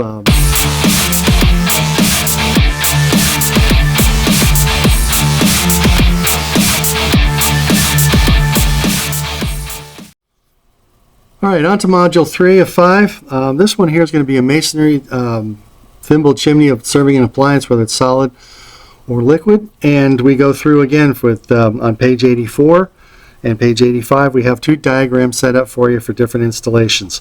So this will be a hearth. This will be a hearth product, a wood burning appliance or coal burning appliance. The one on the left and the one on the right will be some type of a furnace or boiler application that's venting into it. So we did this set up so that you have the understanding of the access points. Again, terminology is put in place here for you so that you can keep your terminology correct between your office and your technicians, and what you explain to the customers is done for you. Again, we have on page 86 and 87 are 2 pages of information, the things that you need to look for. So thimble areas, and connector pipes and conditions, and chimney, top, roof, relatively the same as you'd have in masonry applications. We just go over, we talk to you more about your liquid fuels and your chimney bases that need to be addressed. Okay, so they're all in there for you to take a look at. And again, we're going to start the process if you can. Although it's part of the inspection process, I feel that it works really easy if I do this as far as later on, is if I can take a photo of the data plate. Some applications you should be able to get to it, whether you may have to put your cell phone or your camera behind the appliance and get a picture of it. That's great to have for documentation. That way, that gives you the area of where you need to work on to get. If there's a clearance issue, you just reference it off the data plate. That's the best, quickest, easiest way to figure that out. So, and then your access, of course, are probably going to be through the thimble, or if luckily enough it's able to get to it, you have a clean out port. I would highly suggest you go through the clean out port, especially for those folks who are back in the northeast part of the United States. We'll run across 24 to 36-inch thick walls where they're old stone foundations. Whatever, trying to get the camera through and get it back up is a bit problematic no matter whose camera you use. So if you can get it through a clean out port, that would be great. Sometimes they're outside, other times they're going to be in the interior. But anyway, so that'll be your access points that you need to go through. Probably will be the thimble, so which means the connector pipe will have to come down. So if you're a home inspector, again, you're going to have to be looking for a way to get into it without involving yourself with taking connector pipe down. So you might have to go to the top and just lower the camera down accordingly. That's a really quick way, but again, will require a ladder, getting on the roof, and having your safety harness on. So that has to be addressed too. So we have that there on page 88. We discussed to talk about the different styles and kinds that you'll run across, considerations for solid fuels, and then considerations for liquid fuels.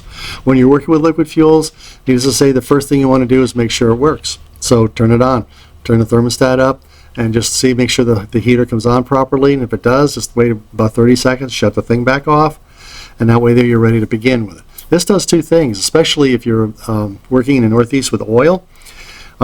Because you create a little bit of a draft to get some heat up inside the chimney, when you begin to take the connector pipe apart or you begin to scan or whatever, lots of times you got just enough heat, just enough draft that every time you either move something, whatever, there may be a light residual soot inside the chimney, it's not in your face, it's going up. So it's really cool that you try to get it to warm the chimney up a little bit just to keep the buoyancy in there, and it keeps the stuff off your camera and it's a lot easier. So those of you who work with oil, you know exactly what I'm talking about. For those who don't, you lucky sods. So anyway, again, make sure the boiler or the furnace is turned off. There's a hot water heater connected to it. Be sure you put it on pilot, and also go back to switch box or whatever you need to, and make sure that the thing is dead.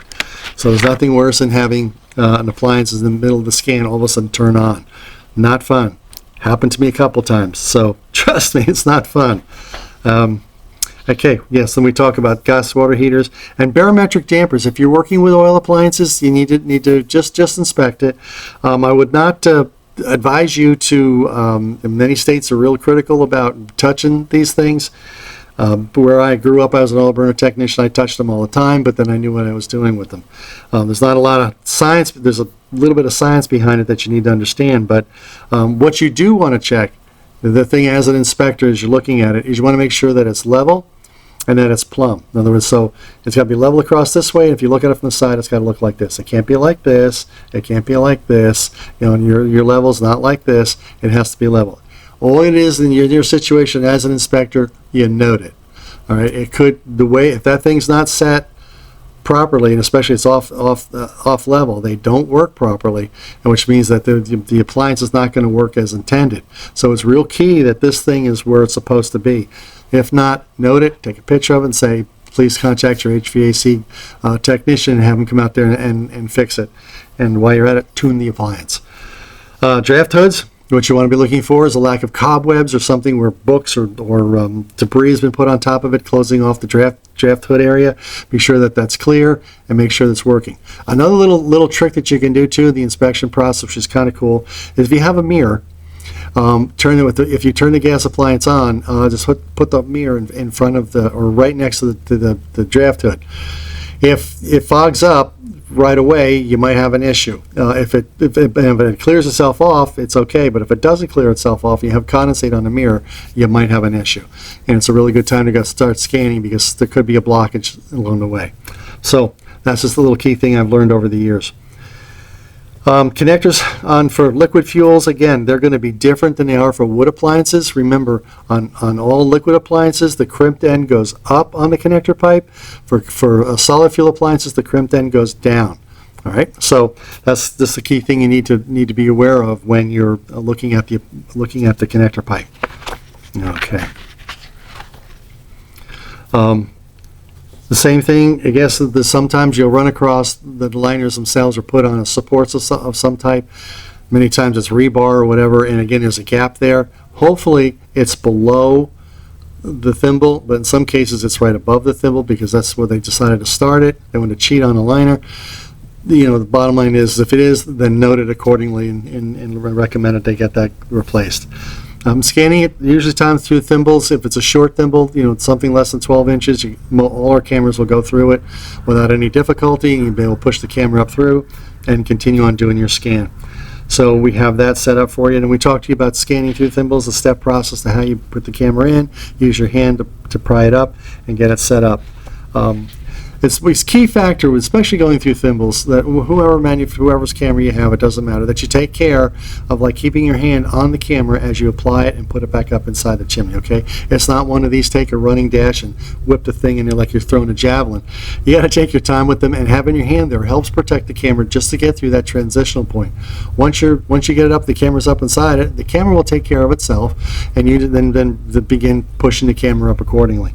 So that's just some key things we decided to put that in there for you so you can see those. Again, after you do your scan, again, measuring from the bottom to the top, measure, count the liners, count your joints if you'd like to. You want to double check your photographs to make sure that you have them. Then any other considerations you might want to look at before noting something. If something seems irregular or something's not quite right, or you found a combustible material, always note that material. And then you just note that, well, in the process we found this, and we found this not to be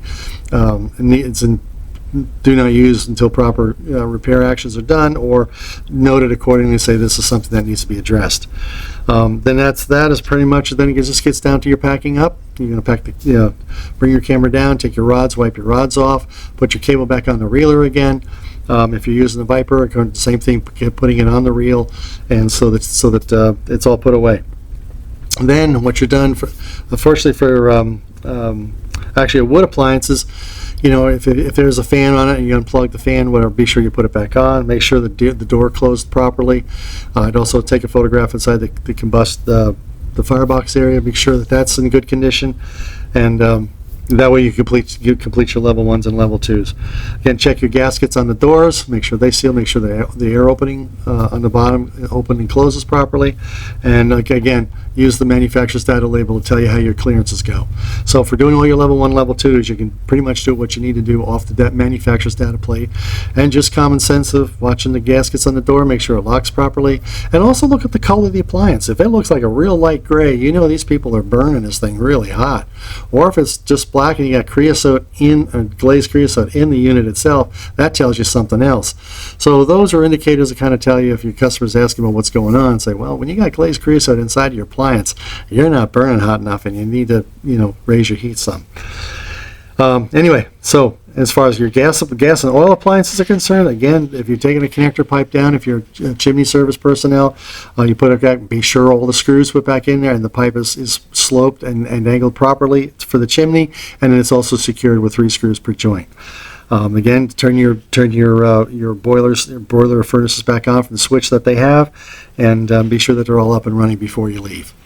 And last but not least, if you have a drop cloth, again, pick up the 4 corners, put it away, and so you leave the area clean. Go back and check your checklist if you want to. I'm on page 96, and I also just put them addendums talking about working from the top down. So in some of these cases, if you're home inspectors, it's lots of, or even chimney personnel, if you have an easy access to the roof, sometimes when dealing with the appliance, you don't want to deal with the appliances, you can just go to the top, remove the cap, and then take a look down. If it's got a cap, if it doesn't, yahoo buckaroo, you're ready to go. Then recommend the cap. Anyway, okay, so that takes care of the module that we have for module 3. I'm going to...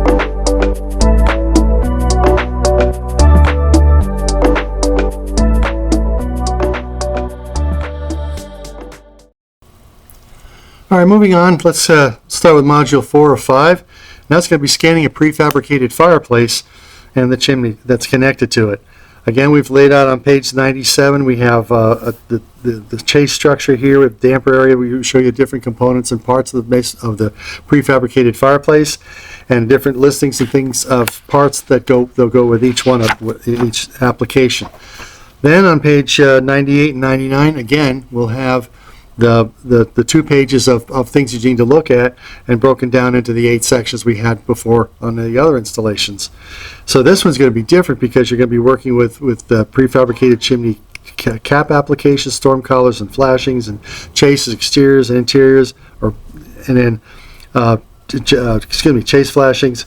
And the next part of it will be the chimney sections itself, which instead of having masonry liners, you will have prefabricated steel chimney sections. Your firebox area, which you won't have any smoke chambers unless it's a really, really old one, and fireplace clearances and the outer hearth. So all those definitions and terms and things that you should find, defects that you need to be looking for, are in each one of those sections as the other 3. So again, the process for this is going to be, again, access points to the prefabricated fireplace on page 100 will be through the doors. Again, you want to put down the drop cloth. You want to take a photograph of the situation before you start, and then put your drop cloth down and you open your doors, take a picture of the doors being opened, and then again continue on getting yourself set up to put your equipment down on the tarp.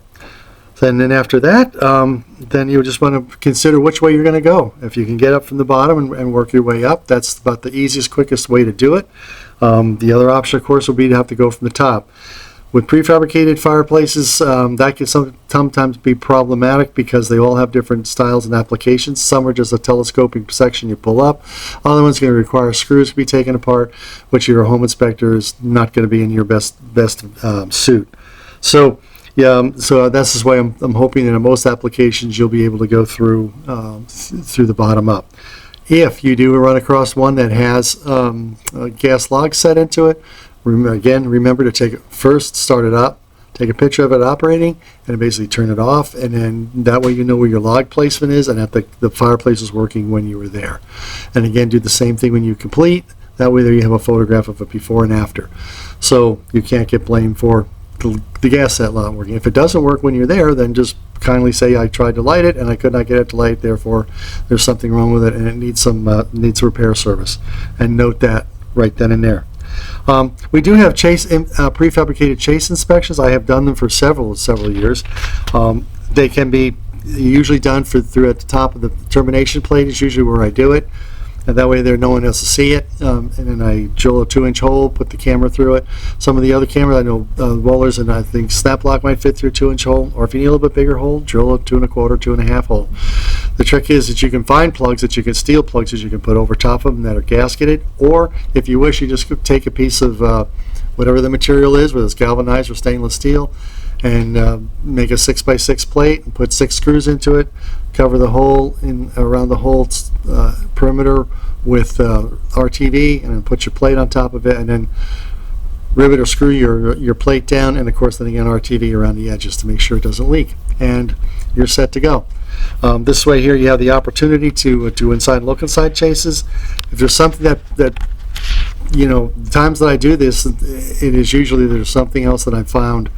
I might have found some straw on the outside of the chase cover. I might have found some rot or some mildew issues on the outside of the chase. Something is preempting me to go in there and go take a look at it. I don't do this just randomly, just like, oh, we're doing a prefab, drill a hole and put a chase in, unless I'm being asked to do it.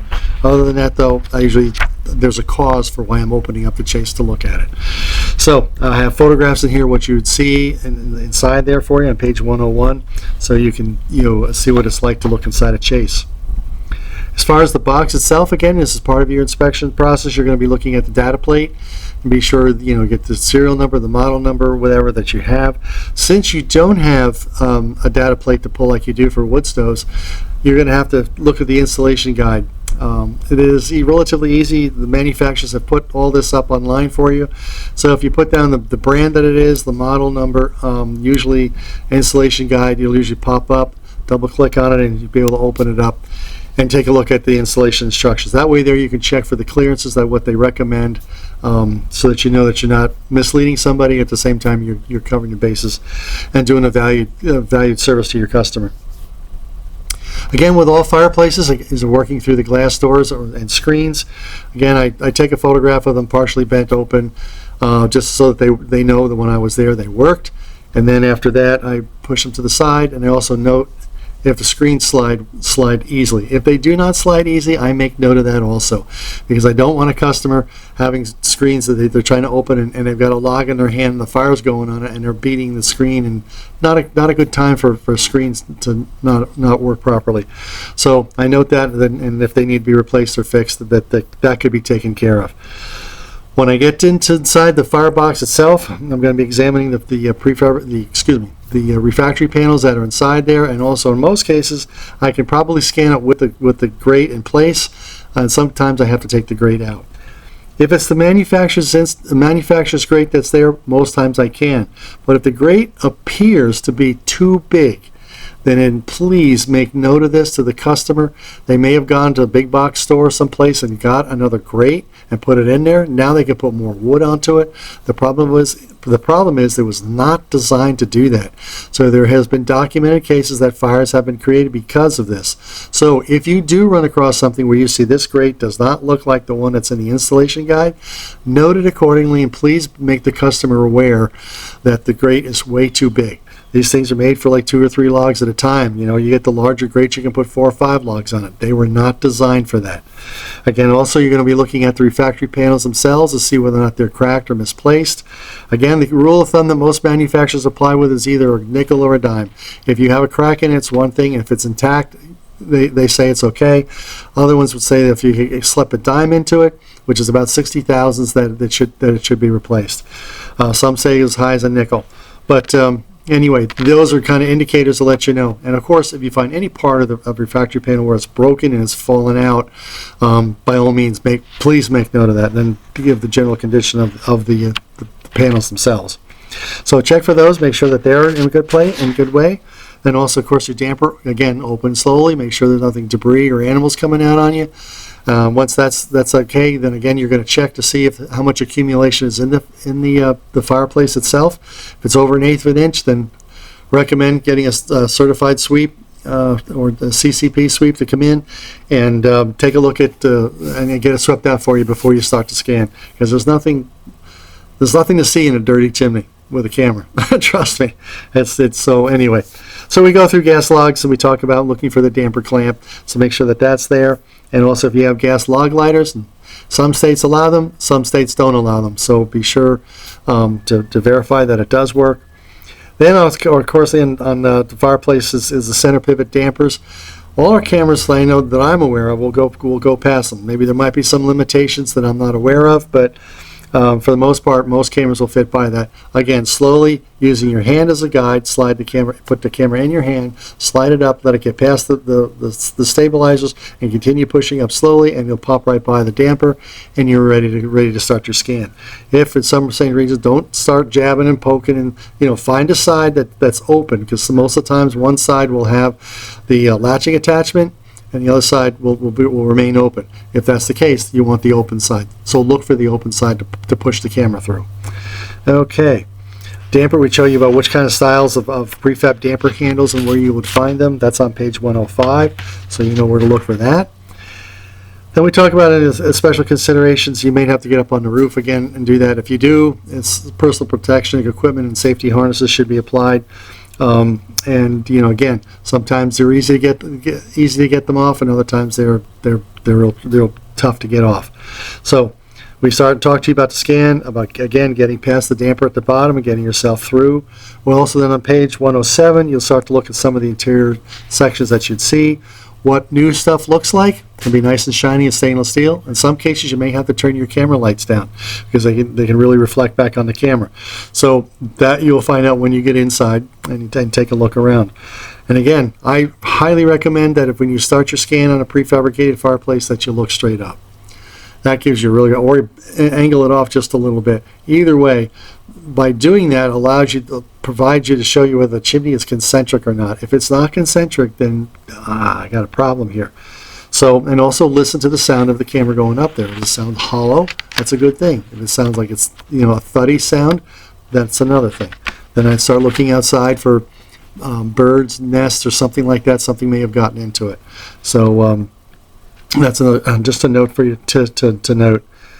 Okay, then scanning the inside again. Once I'm up at the top and I see the interior of the cap, then I would begin to put the camera in a different position, and I drop it over to a 90 degree or 45 down, whichever way, and I begin my way down. When I get to a joint, I inspect the joint 360 degrees, be sure that it's sealed and locked, or at least together properly. And the next thing is you go down and do the same thing with each one as you finish up the chimney. That way there you know that the chimney was the way the manufacturer intended it to go. If you find, I believe we have photographs in here of it, someplace here, I do in the back side. If you find out that one side appears to be higher than the flange than the other side, look at the joint closer and see whether or not it's totally locked on one side. It may not be. So in most cases, I don't have photographs in here for you, but you will see that stainless steel, of course, moves. So it goes up and down, up and down. If you see that there's like most times the chimney, the interior has a bronze color to it, or a brown color. If you see that between the joints there's a light brown area, then you know that's where the indication that the liners is expanding and contracting, expanding and contracting. And it will leave a light brown band all around the crimp of the lower pipe. If that's there and it's even, woohoo! If it's not even and one side's bigger and one side's smaller, you got a problem. Okay, so that's a real key thing that you're looking for with the camera, is making sure that you have the expansion creep, I guess is the best way to call it, is make sure that that's uniform all the way around the joint. Real key. Okay, double checking that. Let's see. As far as these are relatively easy to scan as a rule, unless you have some offsets. Again, look at the joints on the offsets. Be sure that they're locked and they appear secured in the interior. I can't see what's on the outside unless I do a chase inspection, and that may or may not work, especially if I've got fire stops inside there.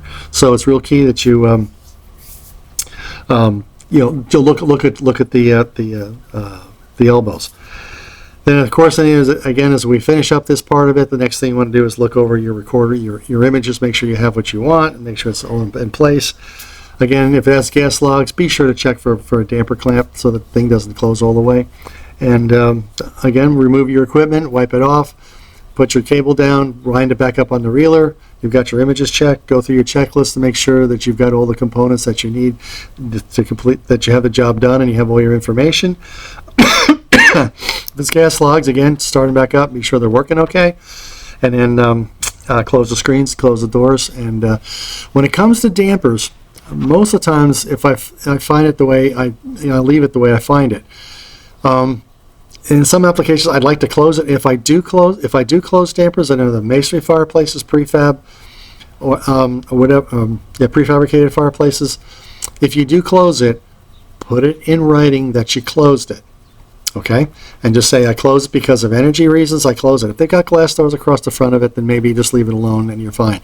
But there have been some cases where people, do the inspection work, get everything all done, and the homeowner comes back and uses it, and always leaves the damper open. And the next thing you know, he starts this roaring fire, and all of a sudden his house is filled with smoke, and you may end up with an insurance claim.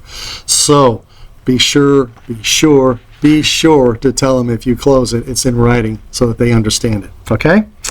And pretty much that's it. As far as if you are going to go to the top of the chimney or look from the top down, always inspect the sides of the chases on if it's an exterior chase, and also be sure to look at the termination plate is not full of rust or parts of rust that are rusty that could be breaking through. Again, that's a noteworthy application. Be sure you put it down there and make the customer aware of what's going on. Okay, I guess pretty much that's got that section pretty well done, and then we'll move on to the next section. Thanks.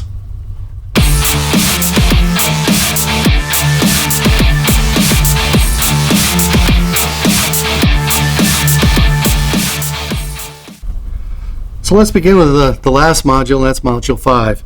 And that's going to be scanning a prefabricated chimney with a solid fuel or liquid fuel appliance. This guy's pretty technical because you got a lot of parts and components that you need to do, and you also have different ways of getting accesses through them. So we have two diagrams on page 111. You'll notice that there's a diagram here with a wood stove or coal stove coming out to an exterior T and going directly straight up to the house. With the rod supports and lift the chimney cap onto it. And we also go through the wall thimble covers and collars and baffles and catalytic converters and all that type of stuff. All the terminologies there for you, and the T and T covers. So we also, as you see, I have a star down at the bottom. This can be the most easiest one to work with because all you need to do is remove the T cap on the outside and push your unit up through, and you're ready to go. That's providing the chimney's clean enough for you to do that. All right, and we have all the information there on that. Then the other one is going to be going through a ceiling support type application, and that's on page 112. So there we put a liquid appliance there, and we put all the components that are necessary go on that. We also make sure that you understand and look at the data plates that are on the furnace or the boiler, so you understand the clearances that are necessary and the size of the pipe coming off, the connector pipe going to it.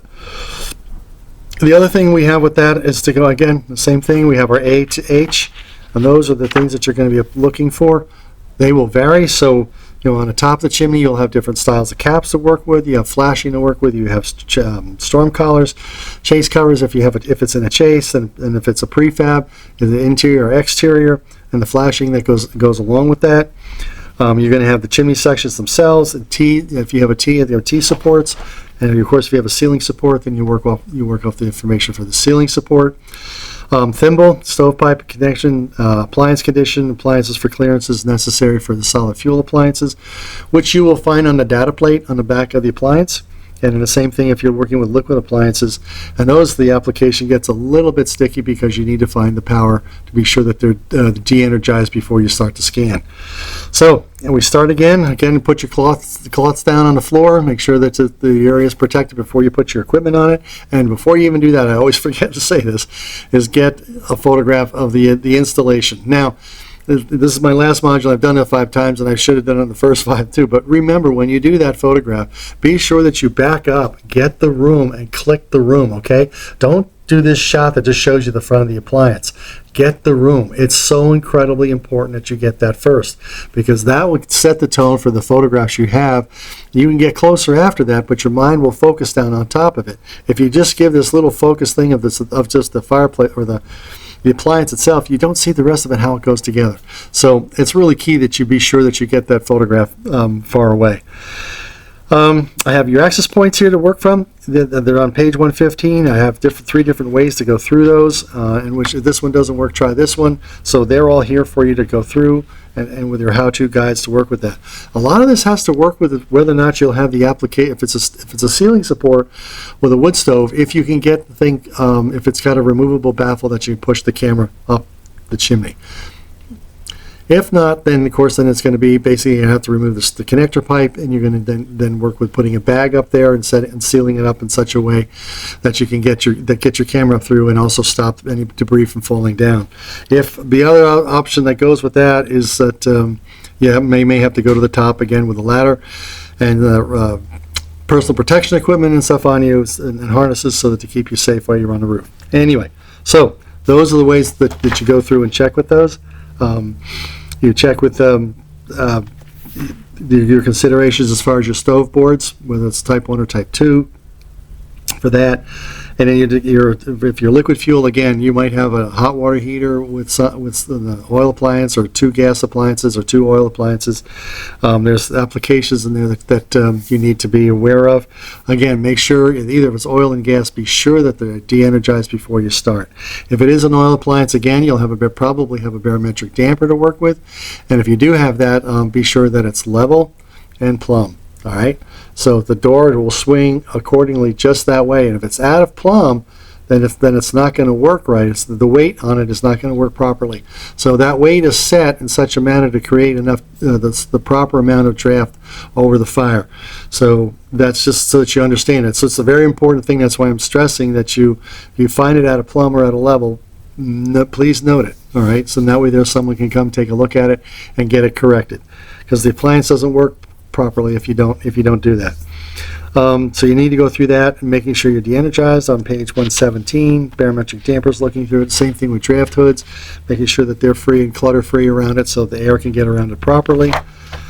Your connector pipes are going to be different. You're going to have your horizontal and your vertical. Obviously, going through a thimble, you'll have an elbow, which you'll be disengaging or taking it off, or whether it comes directly off the back of the unit to get into it, which means you may be able to do the inspection from the outdoor tee if it's possible, and run the camera back horizontally back to the stove. So that is something that that's a consideration also. So you can just check the connector pipe to the stove. So if the stove has a non-removable, like a catalytic converter or something that's bolted in, or is really tough to get out, or it's warped, you can't move it, then your best bet may be to take the camera up through the cleanout port and then twist it and put it into the connector pipe and check it down to the elbow. And that way there you can tell whether or not the connector pipe's in good condition on the interior and if it's been swept out. So that's another way to work with that. And of course, then going up to the top. So you just want to look at those applications. You also have double wall that you'll have to work with, or understand and know that how it gets connected together. So all that information is here for you, for your consideration to take a look at. Okay, I go through the connector pipes. I go through sealing compartment. We talked about that. Technical horizontal and vertical. We have talked about that. Do your T sections. We got this. We got photographs of what they look like, so you can see those. And it gets page on 120. You're going to start your scan, and the same thing we talked about before with prefabricated chimneys. I'm looking for seams. I'm looking to make sure the joints are connected. And I'm also looking at the color of the pipe. The color tells me a little bit about what's going on. I want to see a uniform color. I want to see a uniform bronze or brown going through the entire pipe. What I don't want to see is purple spots and blue spots and then clear spots and then some brown spots and then super bronze spot. That tells me something else is going on. Something happened. So we want uniformity inside the chimney, not patchwork. Okay? So we talked about how to scan with the angles. Again, go straight up, look at everything around, bring it back down to an angle, let the camera do the 360 degree as it runs down through. Check your joints, be sure that they're sealed and they're locked in place. Elbows, again, the same thing with those two. Check and see, because lots of times within the weight they can twist and move apart. So be sure to do the 360 degrees going around it. Again, when you finish up your scan, again I'm here on page 121, you want to recheck your photographs, be sure you have the ones that you need, that you have that, and then download your information. You already have it. Always have either SD card readers or Wi-Fi, something for you to reload those. And again, you're packing up, which means wipe down your rods, clean your cable off, wind it back on the reeler, and the camera's ready to go for the next job, and you're set to go. And if you've taken any connector pipe down, then of course put it back in place. Be sure that it's secured with 3 screws per joint, and that's the way it's better than when you found it. Again, liquid appliances crimps up, solid appliances crimp is down. All right. So, okay, look at your photographs, check that all out. And if you did have the appliance, you did work with prefabricated chimneys with liquid appliances. Again, the same thing. Make sure your connections back to the excuse me, to the chimney are secured in place. If you removed it, be sure that the pipe has been secured properly, and then just finish up with your cleanup by taking the 4 corners of your drop cloth, and you pretty well got it done. Then review over your checklists. Be sure that you have everything that you need that before you leave the job, and you're set to go. Okay, that's pretty much the book. That's page 124, and I've gone through all those different sections and the modules. You can pick and choose. This is an overview for you to go through the different platforms. It's either work on CVC or work on Surefire, so that this is the reason that we did this, so we can get your NFI credits and get that set up. Also, we added another 20 pages or something, and we have a glossary. And the glossary is full of the terms that we talked about, different things. There's also photographs in the glossary that explain things for you. We go anywhere from access to how to get into readily accessible and accessible, all the way down to the white paper, X-rays, U, and ZZZs, which hopefully doesn't keep you up at night. So that is the book. It is, so I hope that you can use it as a reference guide. We do have a test that goes with it. It's a 100-question test. It is open book, but it provides you the chance to go through the book thoroughly. I think we hopefully have explained things as best we can. We call this book Phase 1, because chances are, I'm sure we'll have some upgrades of things that we will add to it in the future. So this is a good start. So the test is very relatively simple. There are photos in the test. In other words, it's done on Google. So we have tests. Just click on it, and when you complete it, you'll know your score right away. It'll tell you if you passed or failed, and then it's ready to go. We have a certificate done for you. So all you have to do is you print the certificate down that says that you've taken the class. So that's all I have for you guys. I hope that you enjoy the book as much as we've enjoyed spending the 3 years writing them. So thank you very much for watching, and if you have any questions, give us a call. Thanks a lot. Bye-bye.